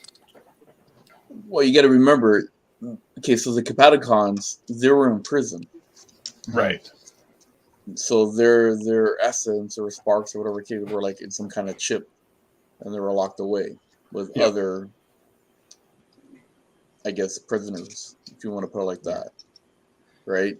But you got to remember, with the aerial bots, Victor Sigma gave them their lights. But Silverbolt remembered his previous life. That's why he had a fear of flying. Well, I thought he had a fear of flying because he was like not a cargo truck, but like a cargo plane that didn't fly that high. I don't recall. Yeah, but whatever it was, the fact that he has a fear of heights is because of his previous life. So it indicates he existed before. Yeah. See, I could like, okay, I don't know. For how I remembered it was because he was some kind of cargo plane, and I guess you remember he was a quote unquote cargo plane. That's why he didn't fly so high up and do all those fancy flying, because he was a cargo plane, like a Cybertronian kind of cargo plane, right? And then ironically enough, he comes like, when they created him, he's what's it called? The supersonic plane from France. Oh, right. Yeah, like that they don't have anymore. The Concorde? Concorde, that's it, right? Yeah, he was a Concorde. And so that was the funny part, because he's a supersonic jet basically, but he's a passenger jet, so it still sticks with his cargo Cybertronian plane, but he's supersonic and he's afraid of flight. That's why we were making fun of him the whole entire time. Right. But it was Victor Sigma that gave him his life, just like how Victor Sigma gave the Stunticons. But that's where the confusion comes in, because within the same series, you've got one character stealing locked away personalities to create new characters. In a different episode, you have Vector Sigma giving these guys, brand new life, but one of them has a previous memory of his past life. So he can't have a past life if he's just born. So it's kind of like So did Vector Sigma just take previous It's one of those moments. Transformers that passed away and recycled them? Oh, go ahead, Calvin. In that theory alone, he got reformatted. And the reason why I say that, because when Starscream, when he took those chips, those are implanted to the bodies of vehicles versus the actual ones that's been transported over from Cybertron. So he got reformatted, so he remembered his old transformation versus the new transformation. Right. And that will solve the question, because some of these Transformers, they already been there. They already existed, so they got shifted over to another planet. So he thought that he was still keep his old body, but he got reformatted to the new body. Can I add on to that? Sure. So if you recall in the movies, right, in part 2 of what's called Revenge of the Fallen, what happened to Jetfire? Now Jetfire is a different story. Hold on, I'm gonna get there. But what happened to Jetfire? Because he ran out of energy or energon, whatever case is, he froze into his op mode, right? Yeah. So if you recall in that cartoon, when they saw all those, because remember it was a race to go to get to Vector Sigma, right? Yep. And they saw all those Cybertronian ships. They took those ships and kind of like made them into the to the aerial bots that we know today. Maybe they were stuck in their op mode because they were frozen because they ran out of energy, because remember they were in the depths of Cybertron, right? And over time they lost their energy, whatever, and they all got stuck in their op mode, and that's why when they got reformatted, like what Calvin's saying, that's how maybe Silverbolt is remembering his previous life, I guess. If you want to tie that in with Jetfire. But in a sense, you're saying those ships that they found on Cybertron, they could have been like other variations of Teletran 1. No. I'm saying that there were Transformers that ran out of energon and then got stuck for millions of years in that op mode until the Autobots found them, right? And then reformatted, like fix them a little bit, whatever, into like Earth mode planes, and then Victor Sigma gave them their life, but maybe re-energized them. You know what I mean? And give them that power, that boost, that I don't know, that booster jump cable. So they were just right? like they were in stasis lock, to use the Beast Wars term. Right. They were like similar to what happened to Jetfire. Right. That was in stasis lock, and inside the that Smithsonian Air Base. I think that was called Smithsonian Air and Space Museum. That's it. Thank you. Right. So maybe that can answer your question, Mike. That makes sense. But then again, where the Stunticons, are they new Transformers versus the aerial bots? Nope. Oh, why is that, Calvin? They're old, and the reason why I say because they're in a prison. You can stay long in a prison versus a person. Stunticons, not the Capaticons. Okay. I would say pretty much. I think they're built versus versus being formatted. It's a huge difference. Right, so they're like Dinobot built then. Yes. Okay. So since you brought that up, that's what I was fixing to add on. What about the Dinobots? The theory that I had written down about them was they brought Sparks / Protoforms with them on the Ark, and then they built the Dinobots into bodies for what was already there.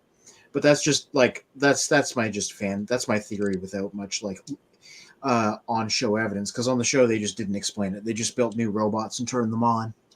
Right, and gave them small brains so that they would be similar to the dinosaurs of old because they had small brains. And then they gave them the intelligence booster bands on their heads so that they didn't just destroy everything, and they had some common sense.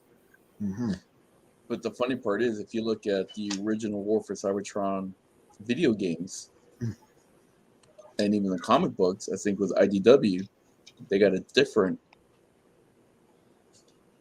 history. Yep. Right? So is that another canon? Like another multi-universe? In a word, yes, it's a different continuity. Yes. Right? It's not a theory, but I remember when I was a little kid watching G2, even though this wasn't actually what happened, I remember thinking that the reason the Dinobots weren't bright was because they were like crude robots that were built on Earth, and so were like inferior to like the stuff they'd be able to make on Cybertron with resources. Like that is definitely not canon, but when I was little, that's what I was thinking. But you know like what? they couldn't make them smart because they didn't. Yeah, like they couldn't make them smart because they didn't have the tech there. They were just like built them in a garage with scraps, you know. I mean, that theory makes sense though. So my theory is going to be a little long, but it's gonna tie in another brand, and we kind of talked about this last week. So I truly believe that the GoBots were present at the same time as Transformers. Mm-hmm. Bill, you have to show Mike your GoBot Command Center. Like you missed it earlier. I got my little turbo here. I got Bill going all over the place. Look at that easy transformation, eh? Oops, wrong one. So, if you recall, okay, let's see. Oh, yeah, there it is. There it is. And there's Turbo, Scooter. Here's my turbo. Pew pew. Scooter 1, Crasher, Cop Tour. My cycle's in the display box downstairs in the living room. I didn't even notice earlier. You have a McDonald's Commandron on the in the display there. What's that? The McDonald's Commandron. It's the little airplane that oh yeah, down here at the bottom. Yep, I have him too. Yeah, he walks. Good on McDonald's, eh? Yep. Just loving it. Point out, I got this guy completed. He wasn't too difficult. The most difficult part was getting this part here. Tabs on the hood. Yeah.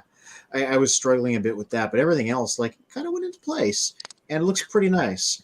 One sort of thing that's half a complaint, half not, that a lot of people have had is his flames are really basic, but that's because they decided to make them look more like the cartoon instead of the toy. So it's like just the red with instead of like the complicated pattern.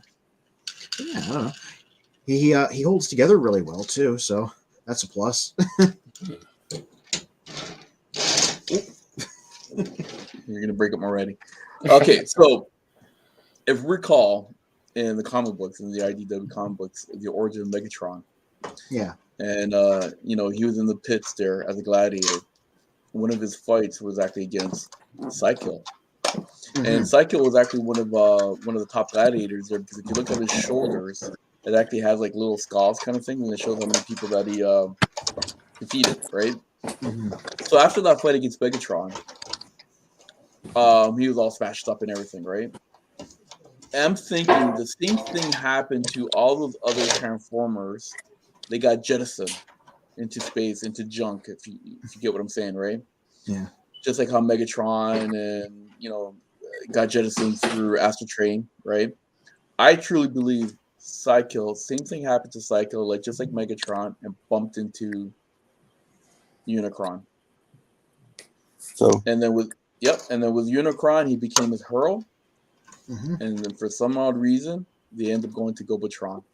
And if you look at Gobatron, it looks like, and when you're done eating an apple, mm-hmm. You got the top part, you got the bottom part, and everything all chewed up in the middle, right? I personally believe there was a big war against Unicron and the people, the humanoids that were living on there. Jeez. Right? And then in that battle, they were able to, let's just say, capture, Psykill or something like that, and reverse engineer his body, and that's where the humanoids were able to place their, I guess, their brain or their essence into their GoBot figures, robot modes, and then there's that big battle that continued with Unicron, and that's why that whole planet got destroyed. Okay, and then from there, they obviously came to what's called to Earth. Mm-hmm. And if you notice in some of the cartoons, they've always said we've seen other transform, like the humans. They always say we always see other robots or other figures, but they can never tell who they are. And I think those are the GoBots. I was going to say, I according to Ask Vector Prime, Unicron is supposed to exist in every universe in some form, so there's some basis for that. And if you recall, they even reformatted Psykill and his colors, if you recall, to black, white, and green. Yeah, and that's the one that I have. That's what I just showed. You see?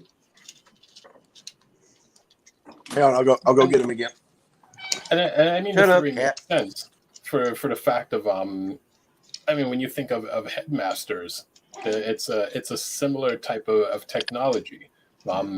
Now, if we also say that Unicron exists in all universes, how do we then tie him into the Marvel universe of there you go. of say Unicron versus Thanos? ooh. Well, but hold on, but see what you just, that's beautiful. I had that. I can't find it. See, but you see what I'm talking about? How you get reformed? Those are Decepticon colors right there. Nice. I love that Psykill. I think that's one of the best motorcycle transformers. I keep this one. I keep this one, and I keep my Pepsi Optimus Prime down here. Ooh, nice. Yeah. This was a surprise for me for Christmas.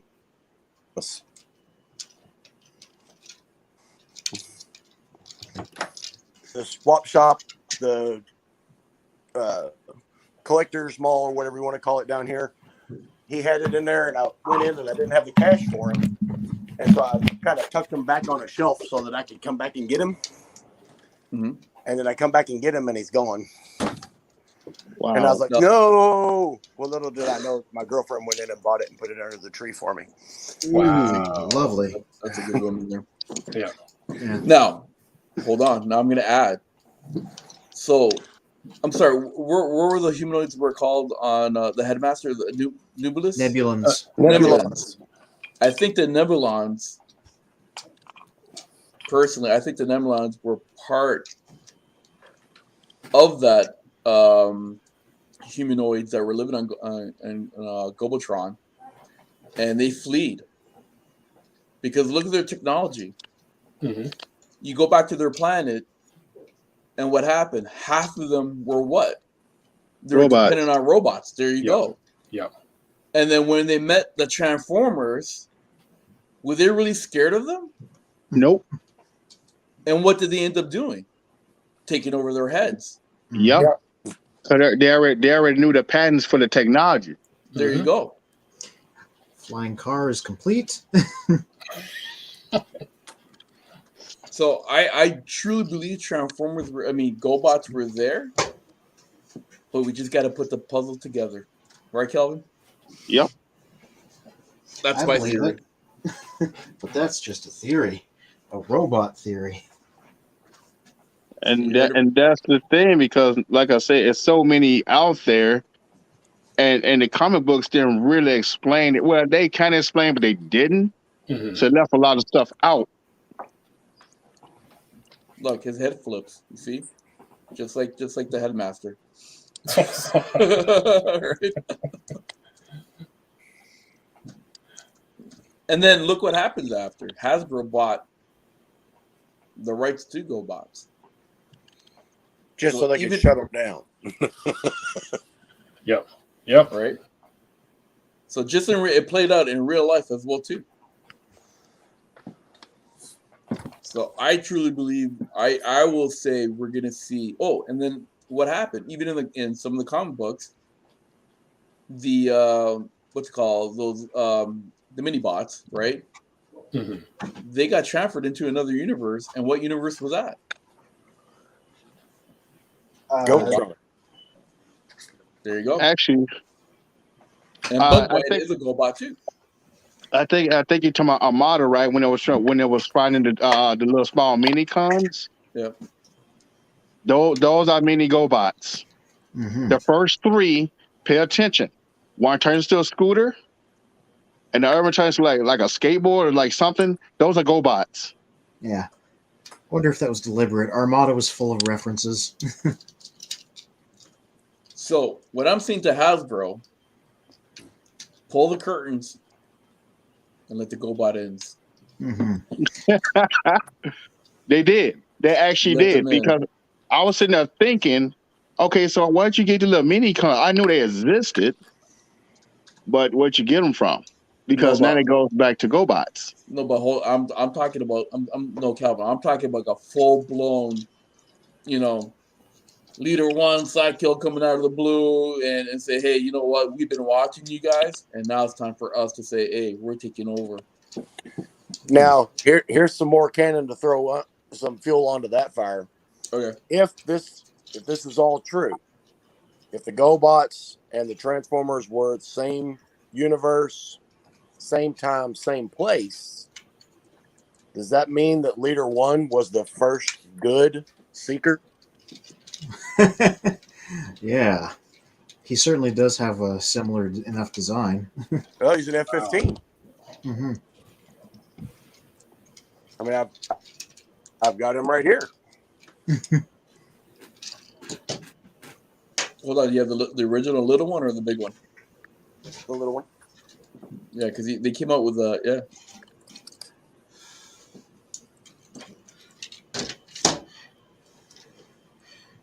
This is becoming Children of GoBots. Hey, everybody should read the Scioli comic. I've said that before. It's weird and it's different, but everybody should at least check it out. So where's my camera right there? Yeah. Leader One. Wow. Yep. Is an F-15. The only thing I hate about my Leader One, I can that walk wing, right over here. the wing always falls down after a while.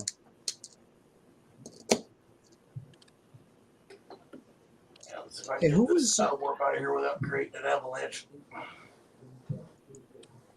I was trying to Google it on my phone, but maybe you can tell me who were all the characters that were part of Hoist Goes Hollywood? Because I know Hoist, Trax, and Sunstreaker were some of them.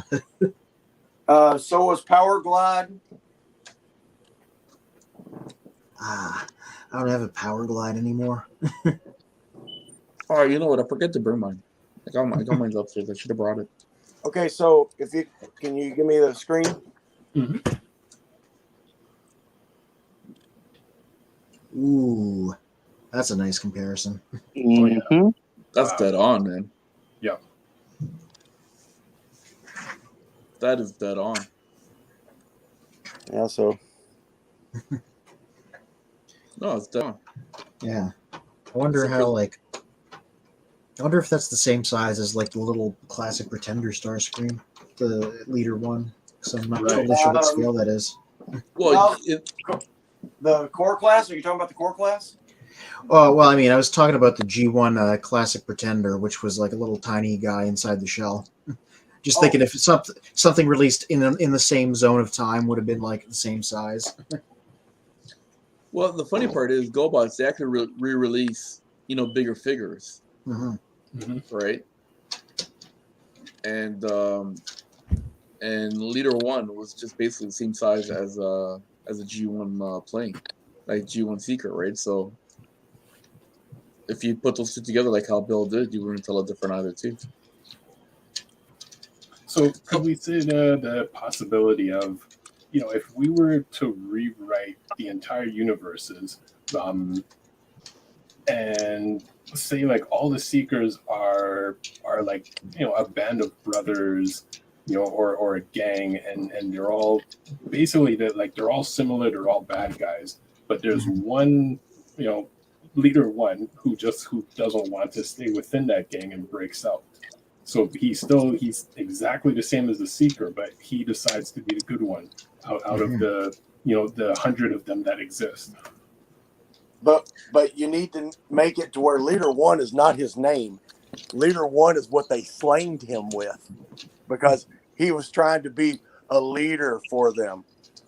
Nice. You know, they were all ready to be military, be the bad guys, and he was like, "No, guys, we need to do this. We need to help protect everybody." And they're like, "Oh yeah, let's listen to this Leader One, huh?" Yep. Or no, I like that. Or they made fun of him like Rudolph because he transformed different. Even though his op mode is the same, but his robot form is different, right? All right, I'm in. So they're treated him like Rudolph, like, you know, Rudolph the Red-Nosed Reindeer, right? So they're making fun of him, like how you said, "Oh, this Leader One over here because he's trying to be a whatever," you know. So we tie all that together, and that's what he said. You know what? Screw you guys, I'm leaving. I'm gonna start my own group. Exactly. Yep. And I'm gonna call myself Leader One because you guys were calling me that. Screw you. I'm gonna use that name now. Dang. There you go. Calvin, you got one? Oh boy. I don't know where to start with this one. Let's do it, man. Let's do it. Okay. My whole theory of like when they're like in the Marvel universe, and then you got these multiple Unicrons and multiple, you know, multiverses. I would say they still link to Marvel Comics. Mm-hmm. The reason why I say that because Unicron and Primus, they're considered like what, Titans, but they're gods. So how can they be gods when you got Celestials? And Celestials actually, they are created by others. So they're just saying that these other Celestials or the super beings like the Tribunal, all these guys, they probably got created by them. Well, you had the One Above All. Yes. And the One Above All created all those Celestials, right? Yep. And then the Celestials created, you know, it was like a pyramid, you know, it just kept on going down, right? Right. So if you really look at it, there's like humans. What is the closest Celestial that looks like a human? Ooh, this is beyond me. I don't know enough. The Beyonder stuff. Yep. And who else? Well, the one above all, he comes as any form, right? Because there was one Spider-Man, he came as a homeless person, right? Yeah, and like the Beyonder, like all these people, but you got people that's beyond them that look like humans. Well, Galactus. Yeah, see, that's what I mean. A different species. So they're just saying we might have Primus, we have Unicron that created other beings like Transformers, GoBots. Because we don't really know what the GoBots came from, with the origin, but we do know that there was once humans. And they got transferred over to being robots. But we do know the origins of the Transformers, because you have the what's called the 13. Yes, that's where we're called Children of Primus. That's where that name came from, right? Those are Guardians. Yeah. And then from there, those Transformers, like the 13, they created their own little subsets after. Yep. And that's what we have today. Yes. Okay. We're in agreement there, right? Yep. Okay. Continue. So where do we get the idea of there once humans, like humans, but then they're robots, and then you got different multiverses where it tells a different story, but they're still fighting the same evil guy, which is Unicron, because I don't think he's evil. The reason why I say this in theory, he only consumes and reformats to what his fitting is. And something needs to be destroyed, it's destroyed. It's a threat, it's a threat. Versus Primus, it's like, okay, I'm gonna make you to this person. And that's what I'm seeing. Like out of all the Transformers series, it seems like the bad guys know what's going on, and the good guys, like following a leader, you don't know whether he's going to be treacherous. We don't even know. or it could be a coward. But all these things still falls under these gods of where they got created from. Well, it's And almost like. So, go ahead. Sorry. I don't oh, want to go interrupt. ahead. No, I was just gonna say it's almost like the Celestial. It's like the Eternals movie that we just saw that came out. So you have all these Celestials, right? Yeah. These Celestials are creating these planets, which were actually seeds, and the more population, the more life that planet gives, then that planet will hatch the Celestial that's inside, right? And will Yes. become alive, right? Like the Eternals. There we go. You know the movie Eternals? Were you able to watch? Spoiler alert, people. Sorry. Anybody watch Eternals? No. I'm not going to spoil it because there's something in the end that people did not catch. And what the bad guy said, Blade. he's a good guy. Blade. The deviant, what he said, yeah, he was a good guy. Yeah, I know what you're saying. I get that. That's why I'm bringing up the Eternals. To go to further your point. Yep. So are you saying that when Primus basically, because he knew they were fighting all the time, he knew he wasn't going to win. He said, "You know what? I'm going to put you like in this planet form kind of capsule stasis, and that's why that planet they became planets after, because they took that shape and they referred themselves into planets." Right. So are you going based on that kind of line or that kind of theory? I'm going off of that theory because who made them? It's the question of itself, because they can't be recreated by themselves unless somebody had to create them. Well, we got two of them. In the cartoon, we got the one guy that looked like a monkey. I forgot his name. Hmm. Or if you're, there you go. Or if you go on the comic book with Marvel, it will be the one above all. Or what if they were one and the same? Dun dun dun. Well, the yin yang, right? It goes back to like the yin and yang, the balance, or the light side and the dark side, right? Yep. Okay, but so I'm intrigued. Keep on going, Calvin. I got you. But who's to say that somebody created them? And it's like I said, they could have lost memory. They could have lost in touch in time. They could have been sleeping for millions of years. It decided to wake up and continue to say a different war. And what they could be fighting, it could be another enemy out there.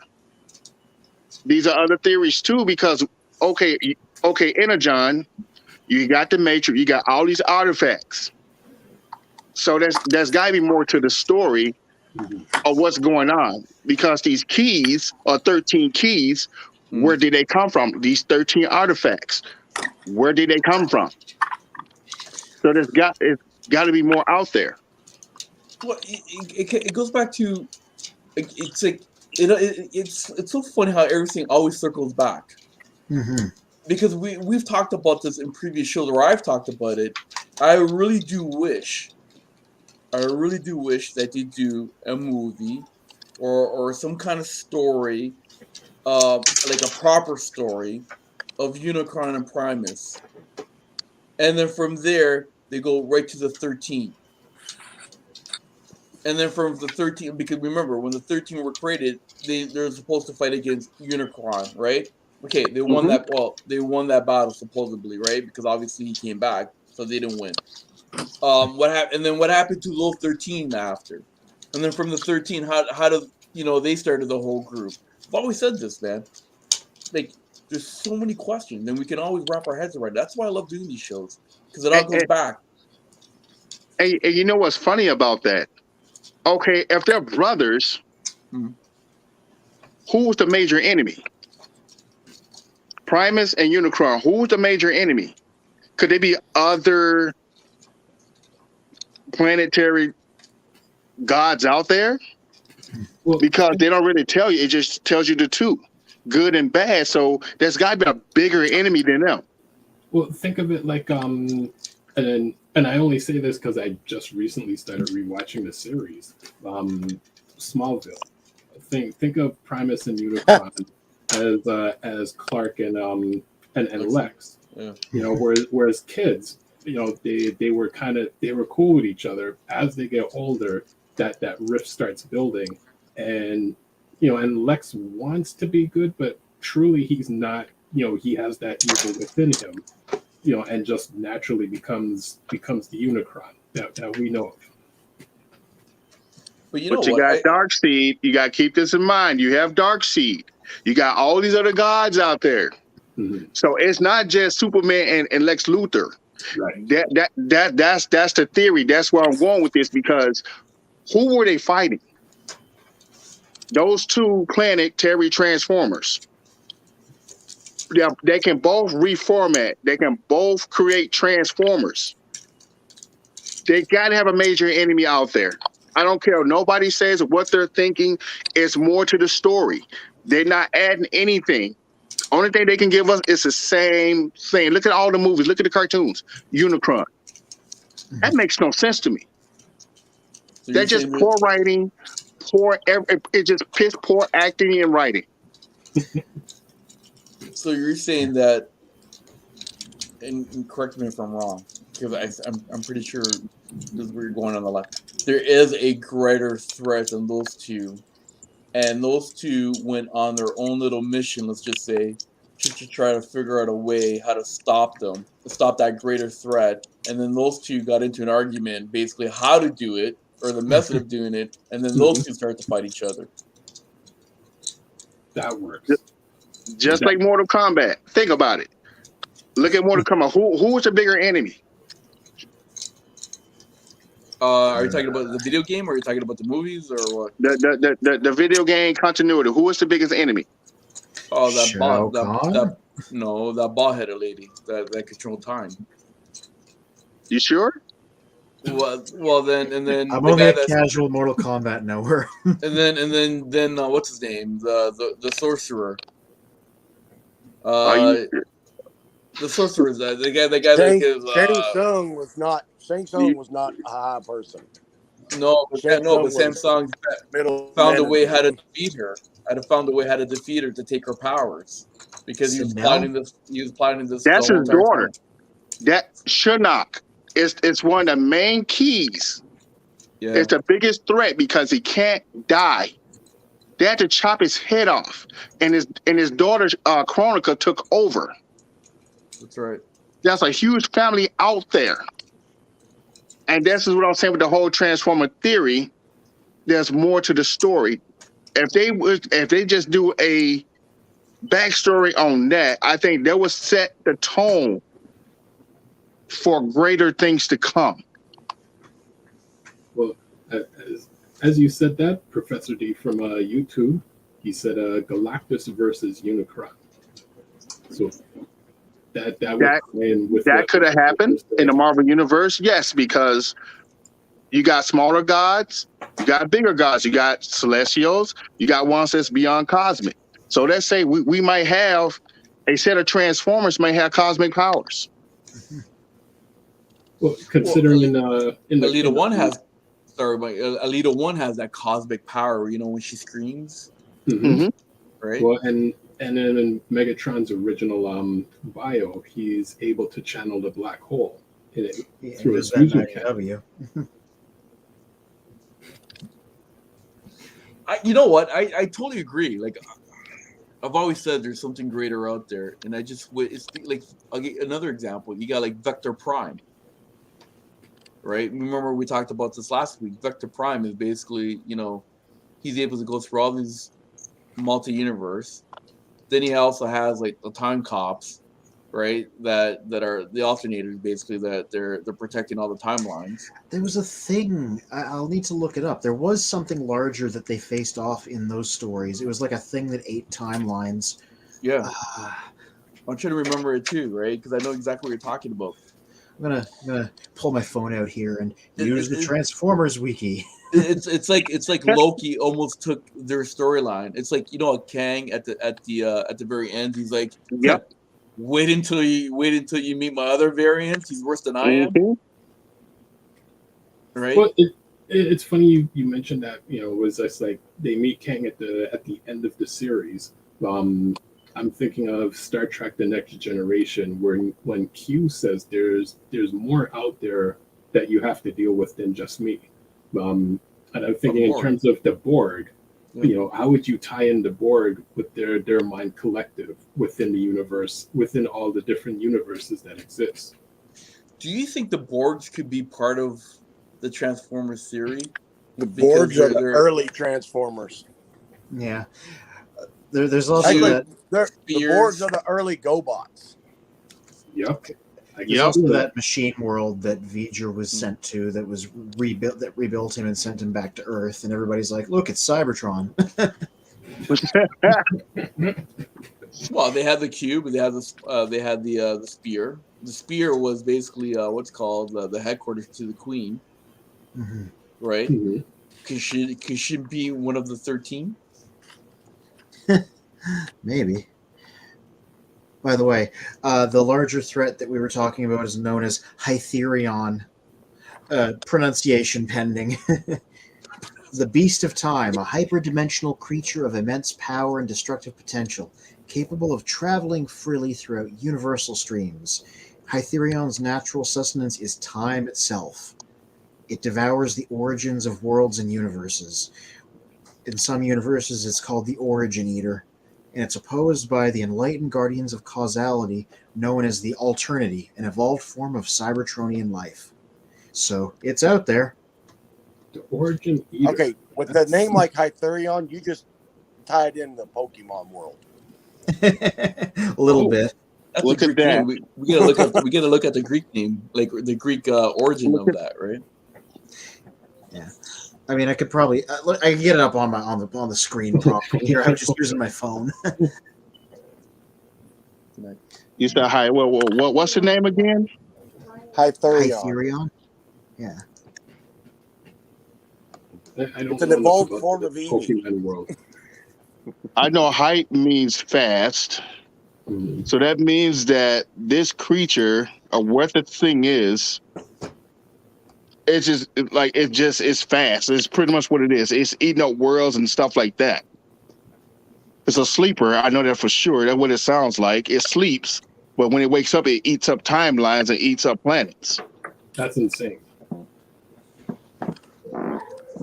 It's So just that's like the greatest threat.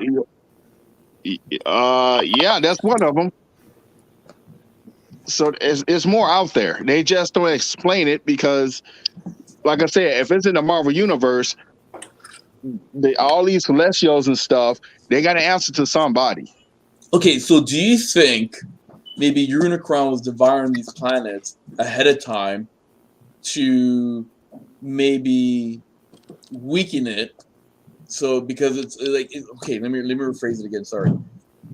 So because like what Anthony just said, so this thing just devours time and space and planets and life and all that kind of stuff. So was Unicron trying to beat it at his own game to try to destroy it to make it weaker? I would say so.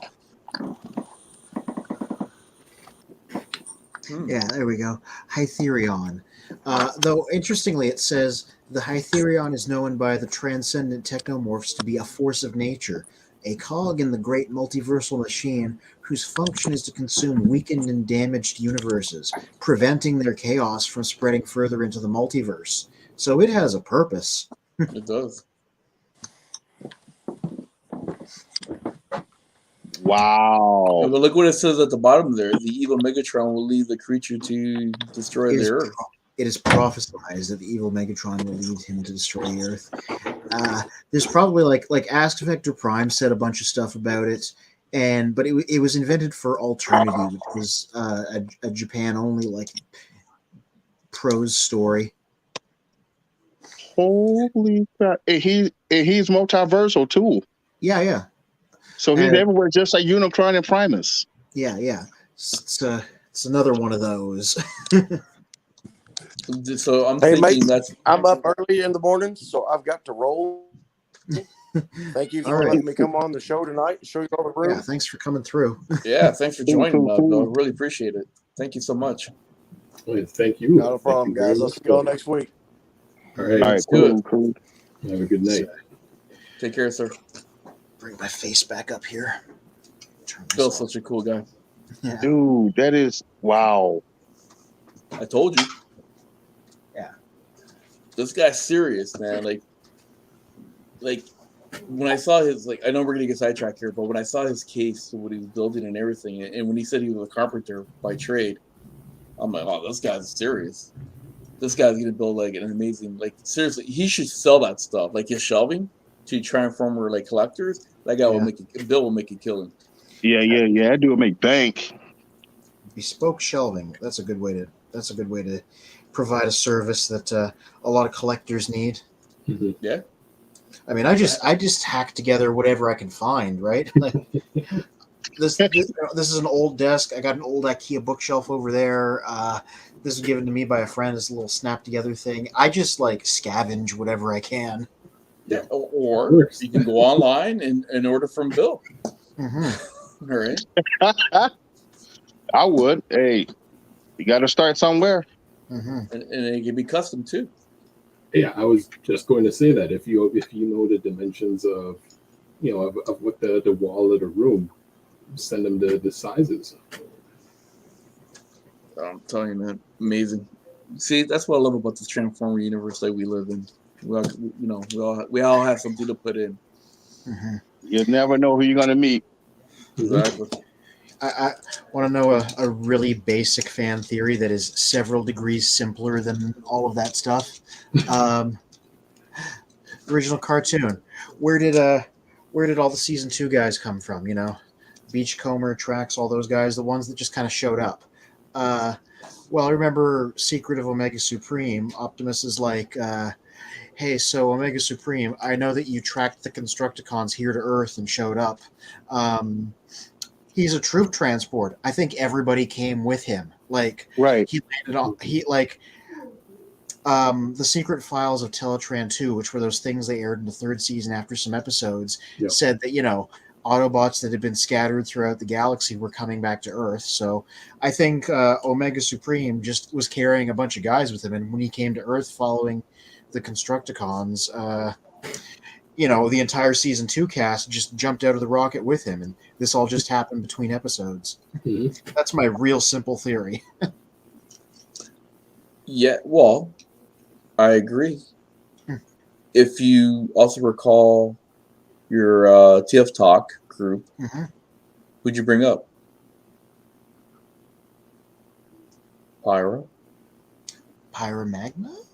Oh, Pyro, the Wreckers leader. Well, he was the first Transformer born in Earth. Oh, yeah. And remember he didn't want to be part of that war, and they end up going to that other planet. Yeah. And what happened there? Ooh, this is Collectors Club stuff. I'm not super familiar with it. So what happened? So they went over there. They got basically trapped. Yeah. And the Decepticons basically got to them first and all that kind of stuff. Because they were leaving to go to another planet to live there because they wanted to be like neutral. Paradron?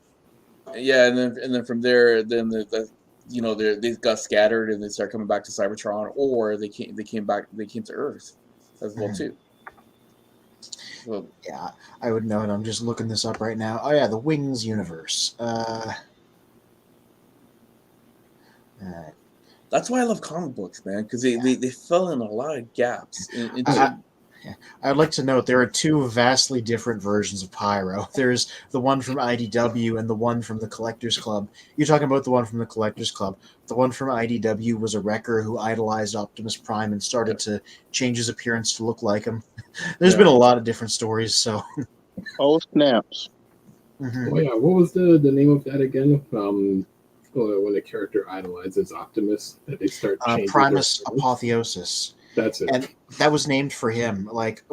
He was the first time in fiction they talked about that ever, because they introduced him in Last Stand of the Wreckers, and in the back of the book, you had these bios that were written by Rung, before he showed up in Lost Light, doing like psych profiles of everybody. And they were like, Pyro suffers from something called Primus apotheosis, where people idolize Optimus Prime so much that they start changing their appearance to look like him. A common symptom is they get superfluous mouth plates that they don't need and add them to themselves. Didn't Hotspot do that too? Yeah, but then people are like, "Oh, does Hotspot suffer from Primus apotheosis?" Like that's a thing. That's There anybody you go. that looks like him could be suffering from it. That's hilarious, man.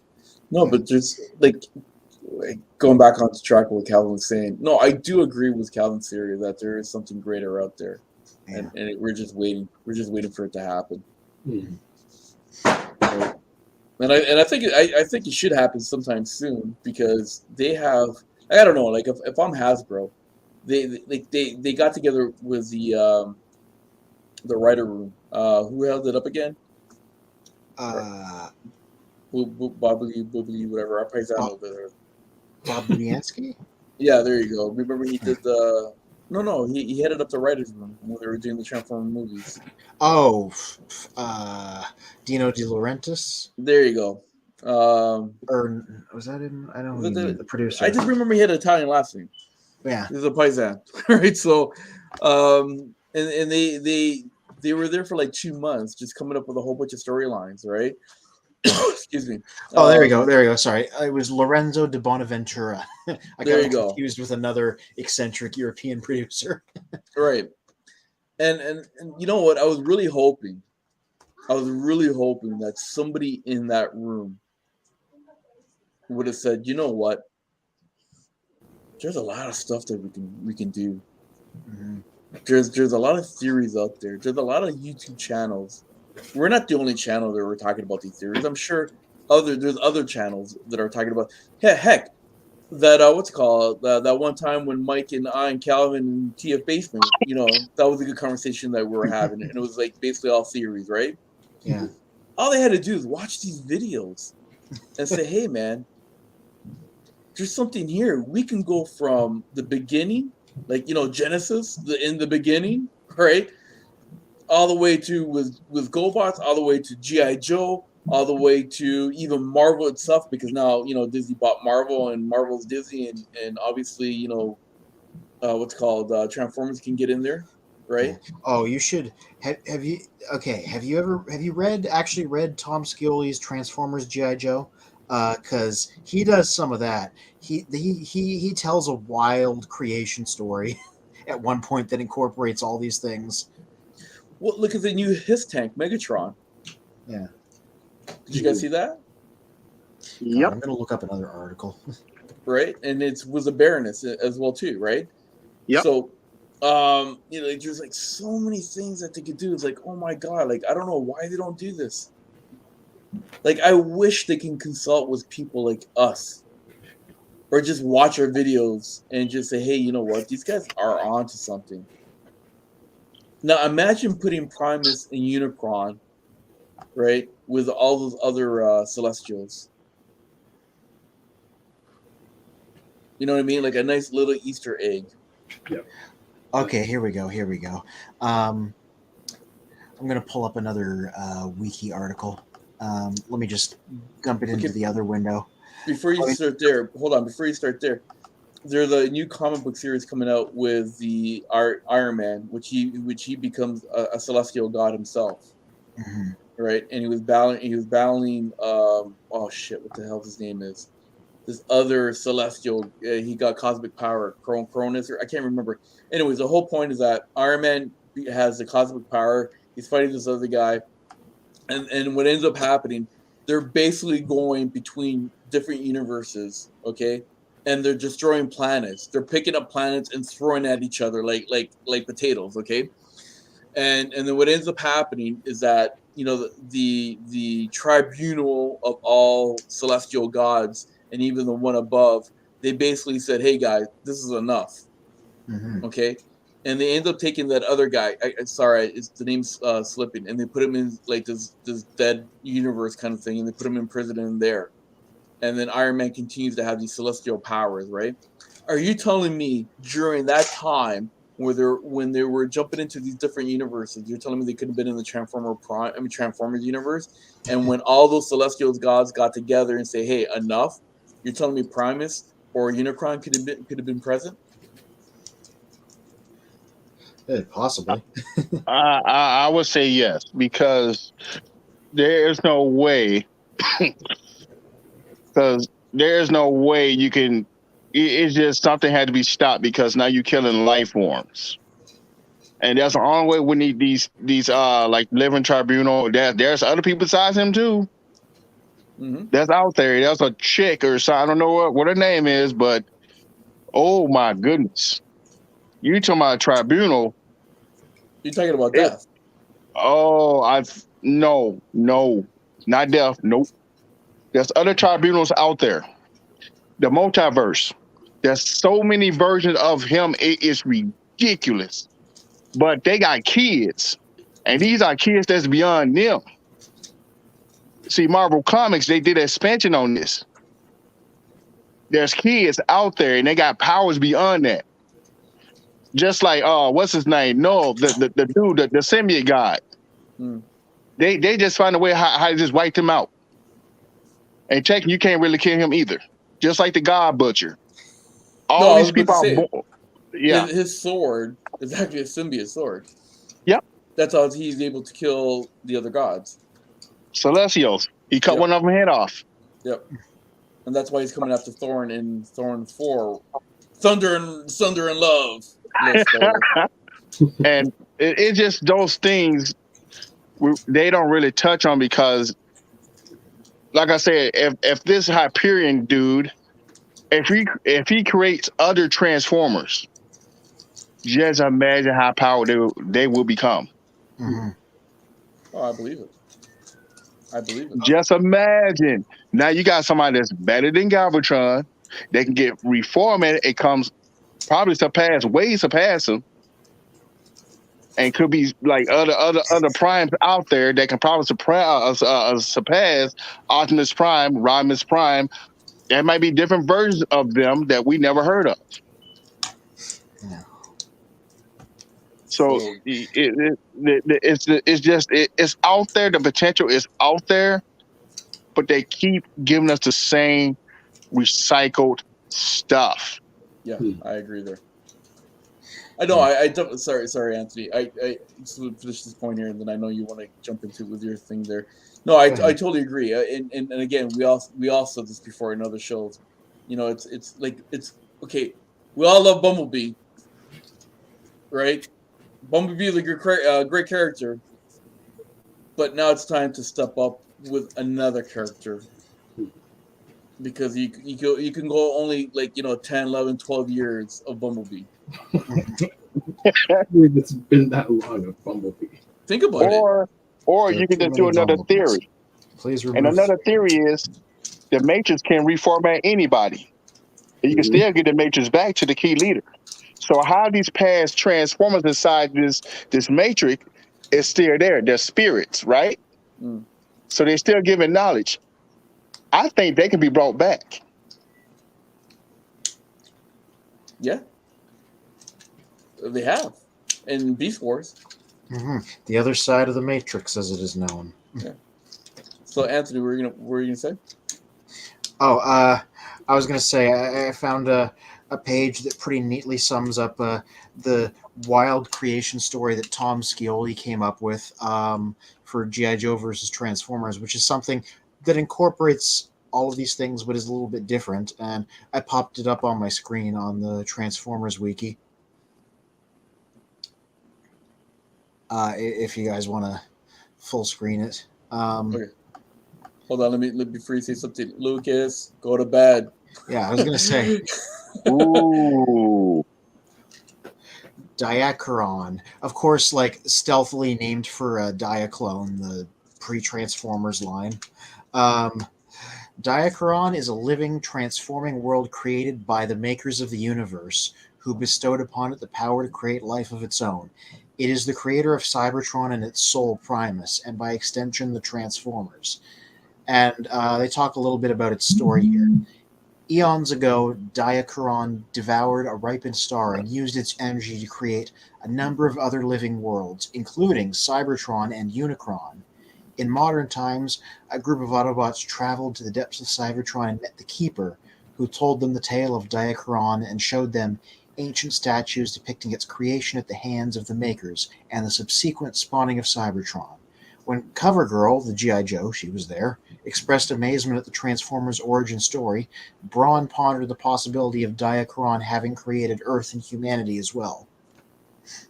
Yeah, so this is why everybody should read this series. This is a wild series. That's Diacharon there in the middle, because it had a robot mode too. So this is some like Jack Kirby cosmic stuff.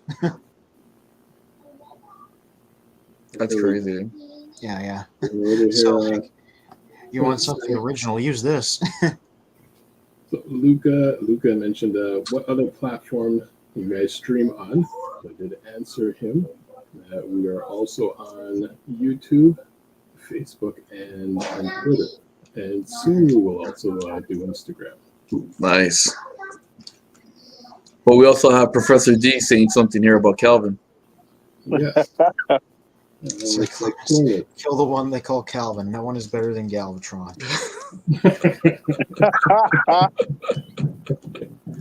You sure about that?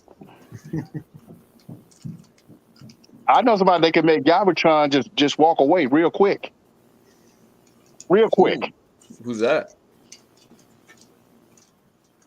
I can't think of the guy's name right now. Devsaurus. Devsaurus. The new Emperor of Destruction. Devsaurus will make him run for his money, which just make him disappear instantly. With his living metal destroying cannon. That's what it's called. I'm trying to picture Deathsaurus in my head right now, and I'm going blank. Shall I use this window that's already open to pull them up? Yeah. It's like a fog in my head right now. The Decepticon There it leader is, from yeah. Transformers Yep, Victory, there it is. and he changes into a kaiju. Because I was thinking that was Dia Atlas or Atlas Diaz, whatever you call him.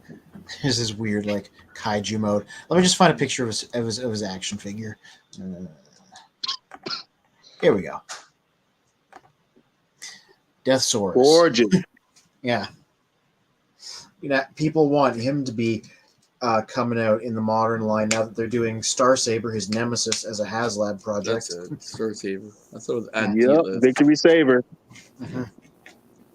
Yeah, That this is is nice. this is like so like this is when Transformers in Japan was like this is like the end of the 80s. This is like 1990 or so. So this is peak like Japan super robot design. This looks like it could have been from Power Rangers or Brave or like one of those. It's just a big chromed monster with a big blocky primary colored robot. No, it definitely does like a Diaclone. Yeah. Yeah, Oh, like it's definitely still impressive. Yeah. Yeah. And I'm saying it's positive. This is from the same era of design as like Star Convoy and stuff, and it just has a really unique look to it. That's awesome. Mm-hmm. Yeah. I'm not too crazy about his hands, but otherwise, Well, that's what a modern figure would do. They would fix that. I think he got a Kabaya kit a couple years ago. Yeah, he got a BotCon figure at one point from RID Megatron. They just gave him a new head. The six changer that could be the hand. Yeah, the Gigatron. Yeah. As they call him in Japan. Yeah. that is sweet. I'll pick that up. Yeah, that's an old BotCon figure, so that's probably cost just as much as a Japanese original.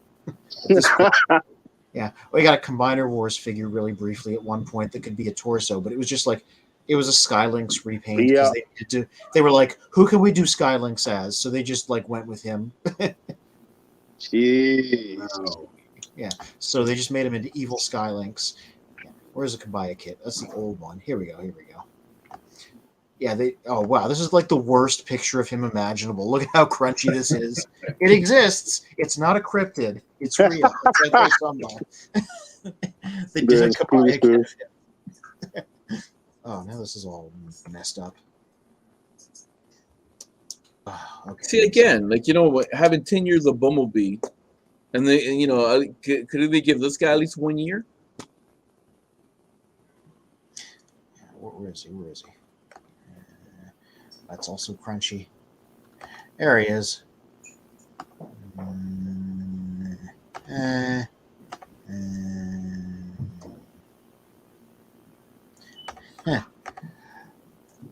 This is his kaiju mode, and That's almost Transformer Prime looking.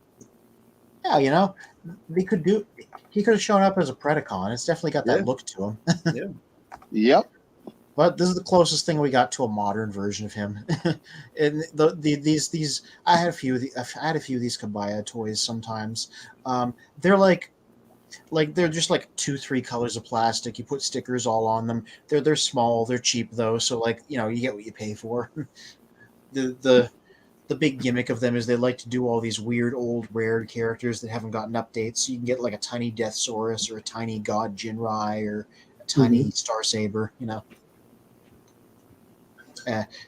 The crown jewel of the line was they did a Fortress Maximus that was about the size of a modern deluxe Transformer. Yeah. Oh, wow.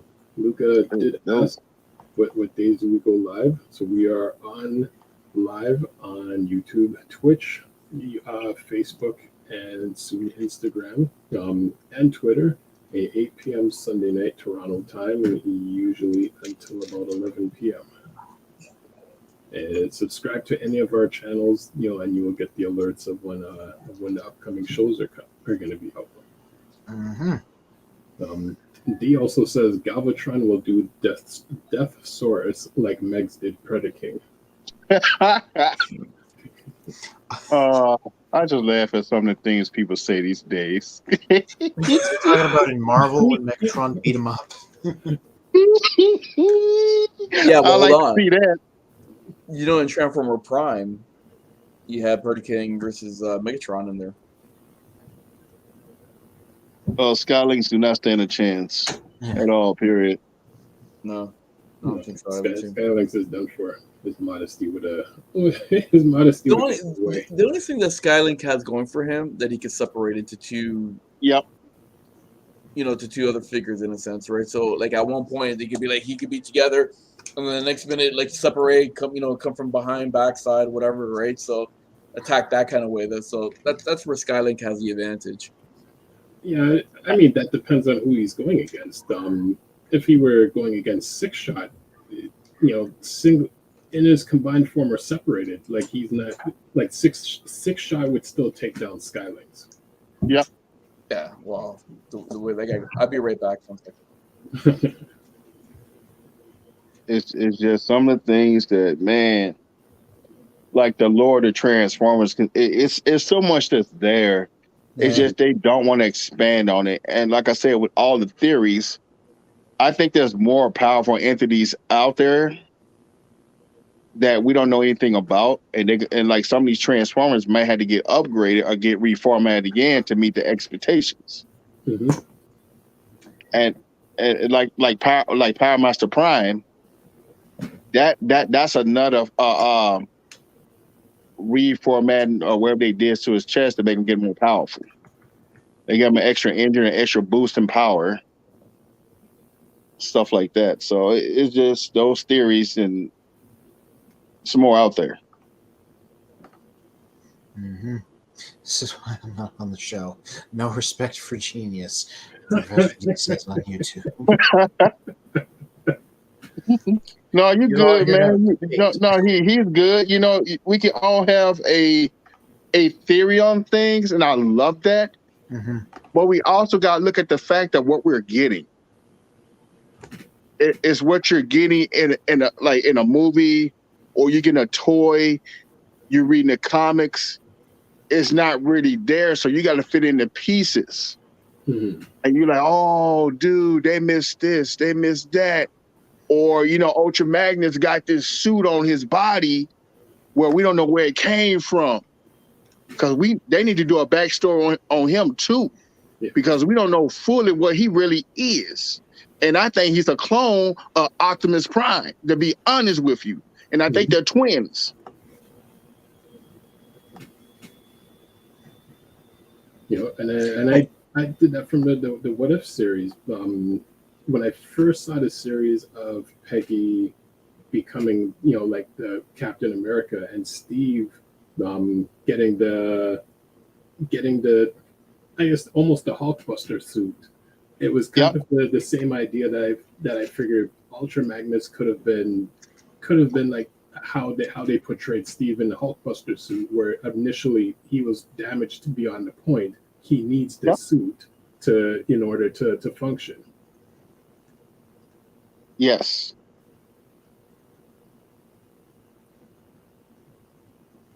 It was just I wouldn't completely write out Skylinks because he's a great character too. Now I wish they can make him to a robot form to look like a Prime. Mhm. That would be dope because he is a contender for the Matrix. That would be dope.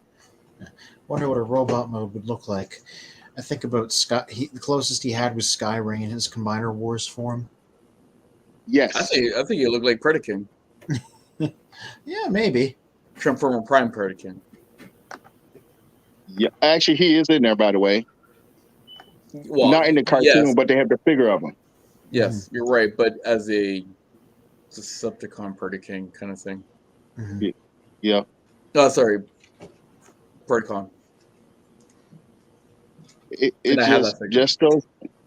Just those theories that's out there. I wish they just do him like the best of the best because he is one of my favorite G1 characters. Mm-hmm. Skylinks is, and he is contender for the Matrix. Yes, sir. Well, when he first came out, it was something new and unique. He didn't look like all the other robots, Right. which was which made him pretty cool. And then on top of it, again, because I grew up poor, not just only that he was, a Transformer, because I used to like buy toys where you can get 2 for 1. He was 3 for 1. Oh, if you think about it, he was 3 toys in 1, right? And that also made him really unique as well because he was split into 2 other robots, right? Right. Which I liked. Like it's like I said, because I think he was a Predacon. And the reason I said he got reformatted, I think he was a dragon and he had a partner as like a lion. So that's what I'm thinking, but I'm not sure. It's just a theory on this. I think they were like Predacons. They got reformatted to like the robot shadows and stuff like that. And it's just, I don't know. It's just some things I just kind of see from a distance. Do you think Overlord could be the brother? Because he splits? Yeah. I think so. Just like Sky Tower. We don't know where he came from, but he's a seeker. He's a big-ass seeker. Excuse my language. No, but remember what TF Baseman was talking about? Yeah. Right? Like when we talked about last, like, are these like different, I don't want to say races, right? But, different subcategories, I guess you could say. Yeah. Groups. And, I don't know, somehow they're related. Just like Six Shot got a brother, right? Mm-hmm. No, that's his son. Well, okay, so the Autobot version of Six Shot. I forgot his name. That's Quick Switch. Yeah, that's his son. That's Six Shot's son. Oh dear. So they kind of okay. So how did he have a son if they can't have sex? Well, how do they have siblings and brothers? They have Facebook Metaverse. I have a theory on that. In some continuities, like IDW1, Transformers, the sparks are said to come from the core of Cybertron, but there's always specific fields that light up across the planet called hotspots. I think when siblings or family are involved, it's because they came from the same hotspot of sparks. Yeah, but they also mentioned that those sparks, like one spark can split into two, and that's why they become brothers. Yeah, that could be like part of it. That could be where they come from. Yeah, like Sunseeker and Sideswipe, right? Mm-hmm. Cliffjumper and technically and Bumblebee are supposed to be brothers. Ketchup and Wow. mustard. Yep, the twins. Like it's like cortisol and spin out. Yeah. So it's like I said, some of the things I don't understand, and I just figure out like, is it just the spark or where the case, or is it just Primus? Focus. I have those. Give me. Now you need salt and pepper. Yeah. That would be probably no salt and pepper. That would be a deep cover for Pepper, the black version of this guy. Yeah. And Salt would be Cordon, the white version of Sunstreaker. See? The Lamborghini brothers. Yeah, Right. yeah. Keep it all in the family. Yep. Right. So there you go. So what else theories do we got here? Oh, what else do I have on my phone that's kicking around? Let's see. I made a list. I already said that one. Junkion and Lithone, lost Cybertronian colonies? ? That would explain why they exist and why they have transforming robots on both planets. Like, we don't need an explanation for the Sharkticons or the Alicons because they're from the Quintesson homeworld. Quintesson's probably built them the same way they built the Transformers. Junkions, maybe they're a lost colony, the same way they had, like, Paradron or the planet that got killed by the cosmic rust, you know? Maybe Junkion was one of those planets. And we don't know. They didn't transform in the final film, but in the original scripts and the Marvel Comics version, Kranix could transform as well. He had a rocket ship mode. So maybe Lithone is another Cybertronian colony. Maybe that's why Unicron targeted it. Okay, could I add to that? Mm-hmm. I think the Junkions were like I just said it earlier today. Heralds of Unicron. Heralds of Unicron? Ooh. They were the ones who they were the ones who were like, destroy him, kill the Grand Poobah, eliminate the toughest stains. We're gonna help you fly a ship over there and kick his ass. You could think about it. They're able to reformat themselves, and look how quick they were able to fix Ultra Magnus. Yeah, they can bring him literally back from the dead. Well, and they did the same thing with Springer. Mm-hmm. Yep. So I'm thinking those guys are probably like ex-Heralds of Unicron, and that's why they got a beef with them. Yeah. So there you go. That's another theory right there. Mm-hmm. Wow. So basically, it was a deal that went bad. Mm-hmm. Mm-hmm. Or when Unicron said, you know what, I had enough of this guy, man. I'll throw him there. Junkie on. He shot him out like a bunch of junks. Yep. All right. At one point, maybe Unicron may have been like, you know what, I'll keep these guys in the back pocket because I'll need them again at some point in the future. Wow, think about it. They had like an army. Mm-hmm. Yep. Because I personally wouldn't want to go against the Junkions. Think about it. You freaking blast one up, he gets destroyed, and 2 seconds later you see 2 Junkions come out of nowhere, put them together back again, and then they're right back at you. They're like literally zombies.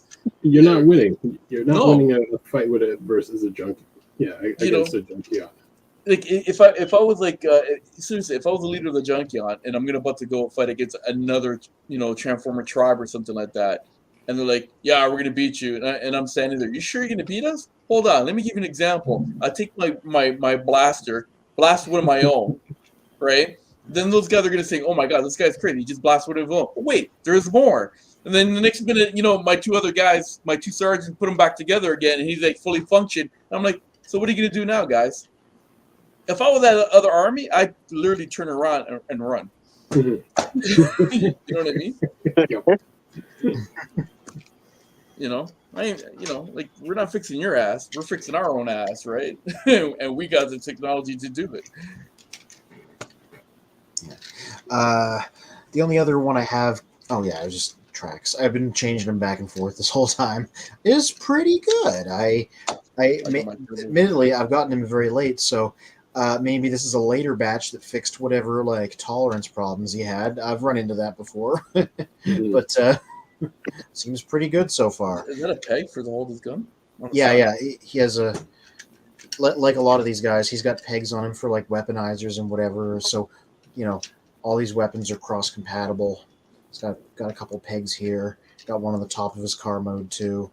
He's got some on his forearms in robot mode. Yeah, the idea is you grab a weaponizer or a modulator or a fossilizer and you trick them out with guns, right? Yeah. It'd be like 6-shot. Yeah, basically. Yeah. Okay, you got another one there, Ants? The only other one I have, it's a movie-verse one, and it's the grand unifying Unicron theory, which is, we find out in the final movie that Unicron has been beneath the earth, sleeping, trying to reawaken. So I think him being there explains a lot of stuff. I think that he wants to reawaken, so his consciousness extending out across the universe is why everything Transformer-related keeps coming to Earth. It's why the Allspark wound up there. It's why the Ark was pulled in there and landed on the moon. It's why all these Transformers in the last night started arriving. I think it's because Unicron's in the middle of the Earth and he wants to reawaken, so everything that could possibly wake him up gets pulled in. And if you want to go to a different film, think back to Revenge of the Fallen. The Fallen's usually tied with Unicron. That's his origin. Not in this universe, but what if the Fallen came to Earth and made a deal with Unicron to build that energon harvester because it would awaken Unicron? Maybe he was actually acting as his herald the whole time, and that would explain why he just kind of sat on a ship for 1 billion years waiting for a chance to activate that energon harvester long after the stated reasons of powering up Transformers were no longer relevant, because he wanted to reawaken Unicron with it. I could further that. Yeah. I mean, add to your theory to sound a little bit solid. What could kill the Fallen? Another Prime. and what kills Ultra Magnus at the end of the day? Instead of Ultra Magnus, Unicron at the end of the day. I know it. The Matrix. And who owns the Matrix? The main Prime. So going back to the Fallen being his herald, that's the only reason why he's able to be killed by another Prime. Yeah. So it all ties in together. Yeah. Also, somehow they said in the movie, without really explaining why, the Fallen was stronger than his brothers and could beat them. If he was working with Unicron and got a power boost from him, that would easily explain it. Yes, sir. Yeah. Maybe that's why he has 2 toy lines. Yeah, maybe. Think about it. The Reveal the Shield one, he was like that teal and gray, and then in the movie we have the other toy line figure is that the black and orange one, right? Yeah. And just broadly speaking, Unicron being in the center of the Earth could explain why just everything keeps coming to Earth in the movies. If it was deliberate. And I mentioned this last week, but I also think that had the movies continued, they would have revealed that Quintessa was Unicron's servant and wasn't a Prime, and was there to reawaken him. That would explain why she doesn't look like any of the other ones that were talked about in Revenge of the Fallen, and why her knights betrayed her and called her like what did they say? She was like the great deceiver, which they never explained. They call her that in the last night, but they never explain why. And like I said last week as well, I think her plan to drain Unicron's essence and use it to power up Cybertron was just her doing a body swap to do like they did in season 3 of the cartoon and give Cybertron to Unicron as his new body. It's all connected, man. I could make one. I could be Charlie Day staring at the chart with the red string on this. Yeah. Yeah, I thought it was crazy how everybody, like some of the theories like, oh, this Megatron is. I'm like, no, it's not. It's the Fallen. That's like ancient, like Decepticons or Transformers. We don't know what they're. They could be Hold on. Autobots. They could be Decepticons, but we don't even know because they're just ancient and they don't really have a form. Hold on, wait a minute. Megatron is technically the Fallen. Nope. No, he is. Mm-mm. In the movie, he maybe not, but in the comic book and cartoon, he is. Yeah. Actually, and the power of the primes. Yes. Megatronus, he's a prime. Yes. And that's where Megatron got his name from. Yes, but they call him. But his nickname was also called the Fallen because he fell from the grace of Prime. I wouldn't say the grace of God, but the grace of Primus. Right, and that's one of the reasons why Megatron took his name. And if you look at the original Megatronus, right, the reason why the Fallen was in black and orange is because Megatronus was actually engulfed in flames. Did you know about that? Oh, I did not. Only thing the other sources tells me otherwise. And the reason why I say this because I feel like there's two different sources of this. Yeah. And they could be giving us this name to say this is this guy. And that may not be this guy. But there's different universes. We got the Bayverse, could just make up anything on the fly. Yeah. You know what? I agree with you there. I 100%. It could be a separate person. I'm not listen. That I won't disagree with you. I agree with you 1,000%. But let's just say I'm going on a technicality. How about that? Yes. Right? Because technically the original Megatronus, because there's another guy named Max in the comic books, Maximonian Liege Maximo. Thank you. That is your beast form prime.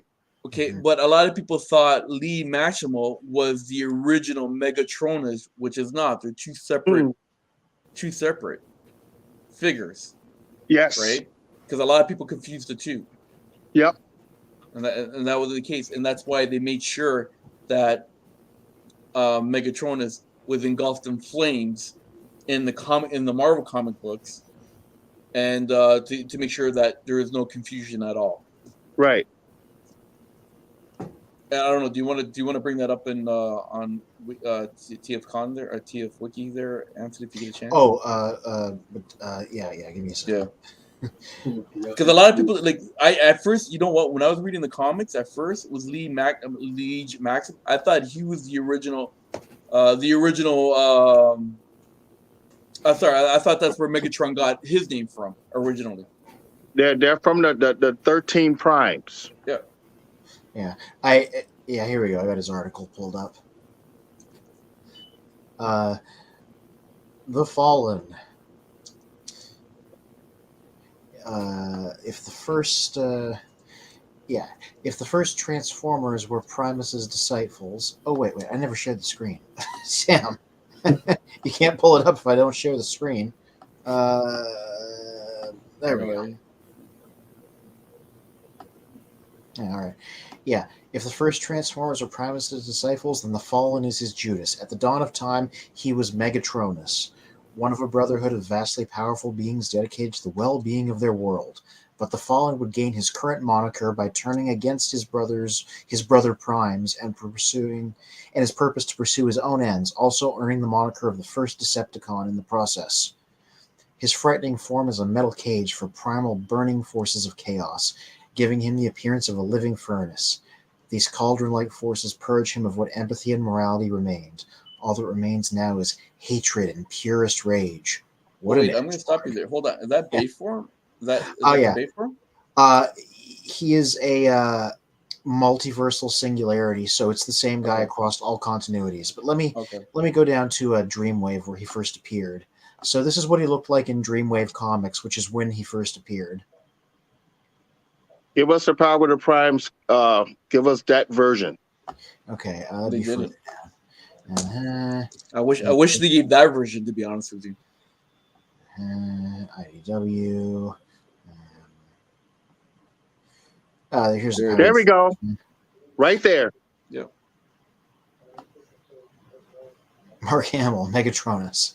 Woo! Give us that figure, please.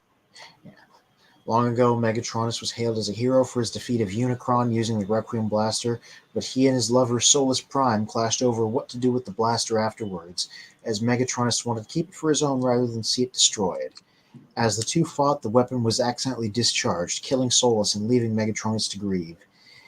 The other Primes took back the blaster from Megatronus, sealing it away, and he placed himself into exile until he could find a way to reunite with his lost love. Many years later, he orchestrated the events of both the Combiner Wars and Trypticon's resurrection in an attempt to claim the Enigma of Combination and the Matrix of Leadership. And now they're just recapping the show. Yeah, so this one has nothing to do with Unicron, but it's the same basic character. See, I wish the game. I know some of you may like this figure, but I like the one when he's in Gotham Flame. Yeah. They did a titanium figure of him at one point. Yeah, with stickers of flames on him or something like that. So, I think he just recently got a model kit that's on fire. No, like one of those, not a model kit, one of those expensive 3A ones. But yeah, this was the little version of him. Yeah. So they did like 1 million Revenge of the Fallen toys. So I'm just going to go through those real quick. They did his Power of the Prime, his Power of the Primes figure, which could turn into Skullgrin the Pretender.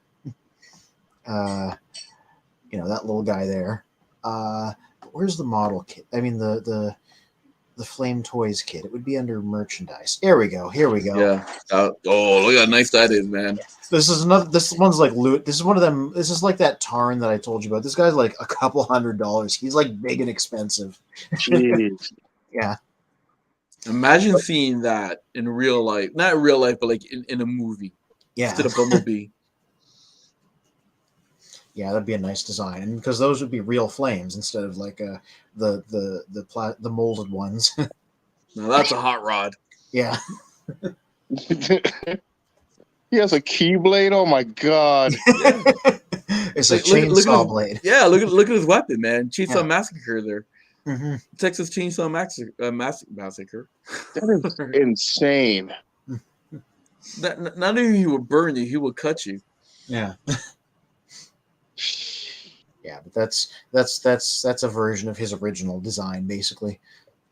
Look how beautiful that is, man. Mm-hmm. Now, if I'm Megatron, I'm gonna look it up to this guy. That's a guy that I want to look up to and take over his name. Mm-hmm. Look at that. Now we got D here saying, Professor D, Silver Surfer versus Galvatron. Who is a greater? Who will win in a fight? I say Silver Surfer. I don't know much about Marvel Comics, but in that movie, Doctor Doom was able to take away his powers, so I think Galvatron would win. If you should go on comic book base, no. Silver Surfer will just Silver Surfer will win because he got cosmic powers. Yeah, he will just literally go inside Galvatron and just blow him up. It's like the Matrix, when Neo went into Agent Smith. That's what would just happen. And then Galvatron will have to come back in time. See, we talk about theories here on Children of Primus, but we actually show you pretty sweet figures. Mm-hmm. We back up what we talk about. So that means in every universe he's there and he got different forms. Yeah. Well, I think every Prime is in every universe. But the thing is, I don't know if there's singularity. That's the question. Because if you take Prime, Optimus Prime, which is, the 13 Prime, the 13 Prime, but if you look at him in an anime, Magnus is considered the prime instead, right? Right.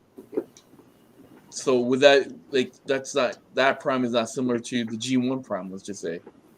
But if you take Transformer Prime cartoon and you take the G1 cartoon and Transformer Prime, they're basically the same. Yep. It's just like it's crazy, and that's why I was saying the whole time. What if Ultra Magnus can hold the Matrix? Mm-hmm. And what would he be? I think he'll be something totally bigger and badder than Optimus Prime. Magnus Maybe Prime. Optimus Magnus Prime. I would say Maximus. Maximus, yeah. Ultra Maximus Prime. That's a Makes tongue sense. twister. That's a tongue twister for me. He's a huge. Think about it. You got the bigger semi trucks with the big the front ends on them, the grills, all that kind of stuff. Bigger tires. It's just a whole chassis of the bigger tanker on the back or something. Mm. And it's just one of the things. I don't know. There could be two Matrix out there. We don't even know, because we do know there's a dark Matrix out there. Starscream has it. I think there is two Matrix out there, and I think one of them the GoBots have it. You think so? I think so. Yeah, they hinted on it in the same episode of Call of the Primitives, where they hinted that there's another Matrix. Yeah, because we saw one like floating up out of the Primacron's lab assistant. Mm-hmm. I think the GoBots have that other Matrix. Wow. I really do. So the theory is out there. There's three forms then. What do you think? Unicron. Again, my personal opinion, went after Gobotron, and they were able to defeat him because it's still there. Gobotron is still there. Right. Wow. Now, what is that called? Was that Matrix called? I don't know. Could be something tricks. I don't know. Right? But I truly believe they got a Matrix there. I think there's probably I think there's three Matrix, because I've always said that if you look at Transformers as a whole, it's very biblical. It's very biblical.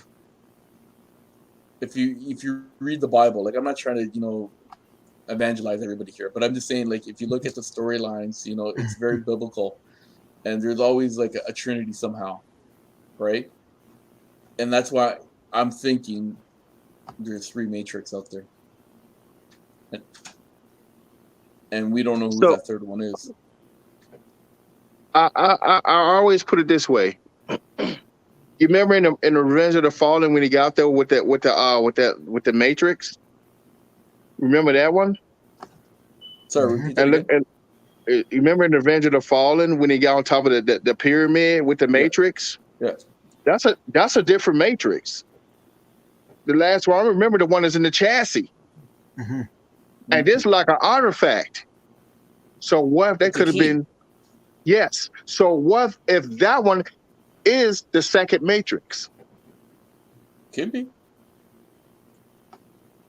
It could be, or maybe that's the third Matrix if the GoBots have that other Matrix. Dude. Could be. Wow. And this is why Vector Prime is policing the multi-universe.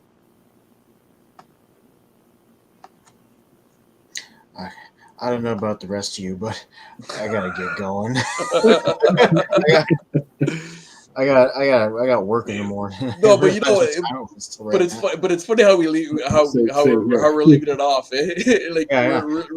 We're leaving it off with one big question mark. Is Vector Prime the key to all three Matrix? Mm-hmm.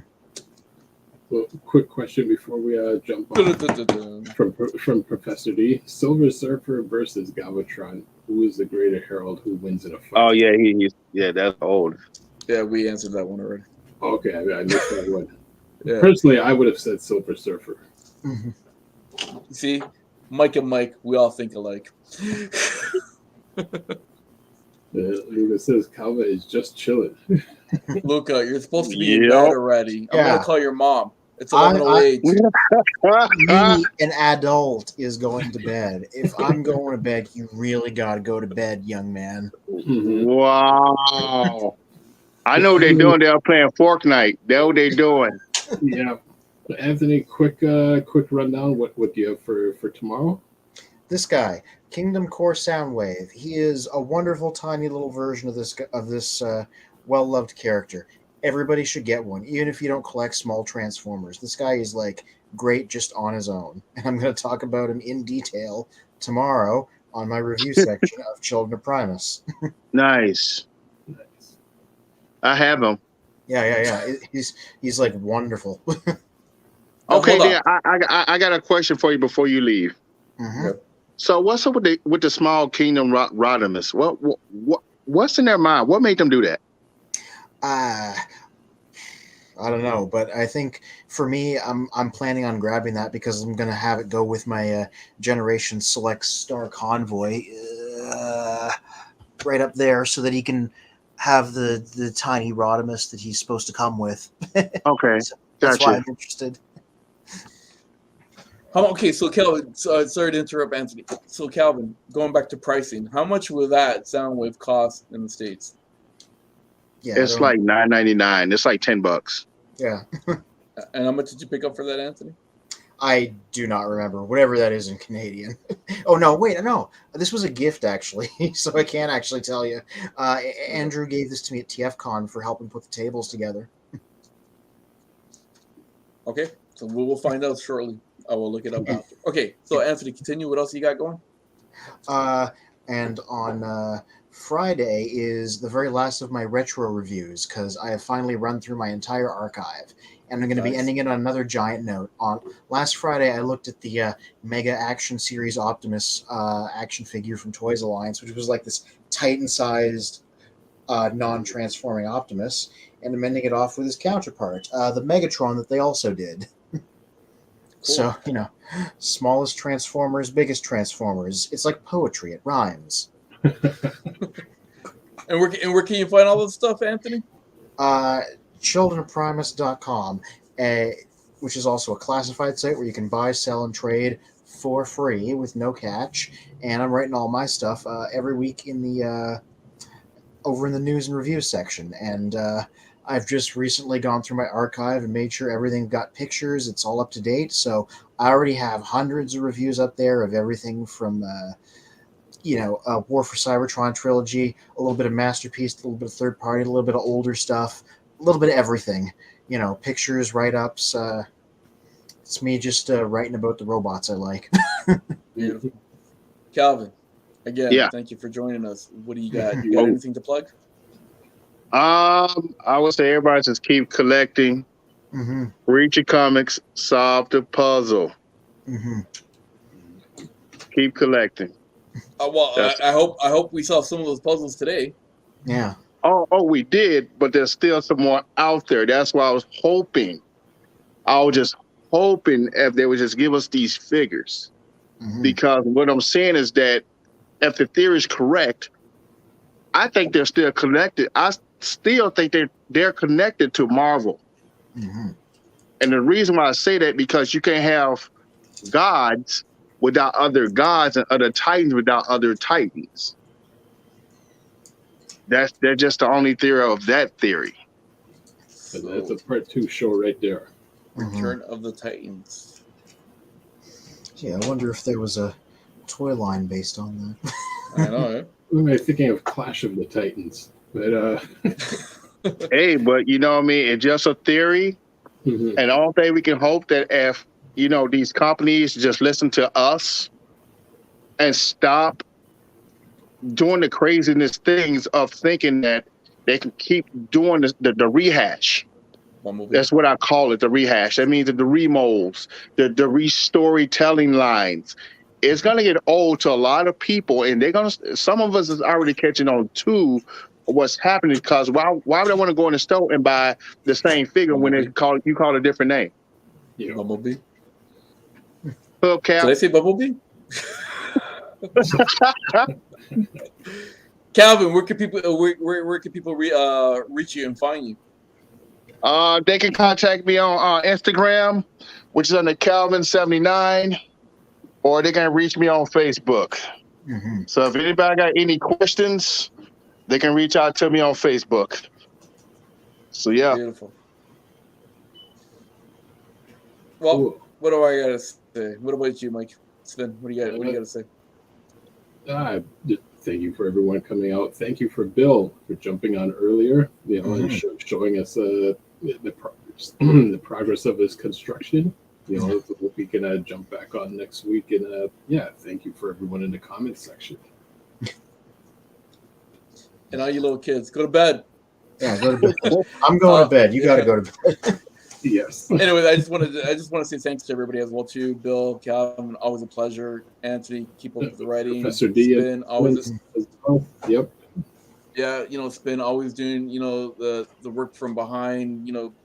What's called posting to all the groups and making sure that everybody knows that where we're at and where we are and what time we start and what we talk about. And again, you can find all that stuff on Children of Primus. All the new reviews.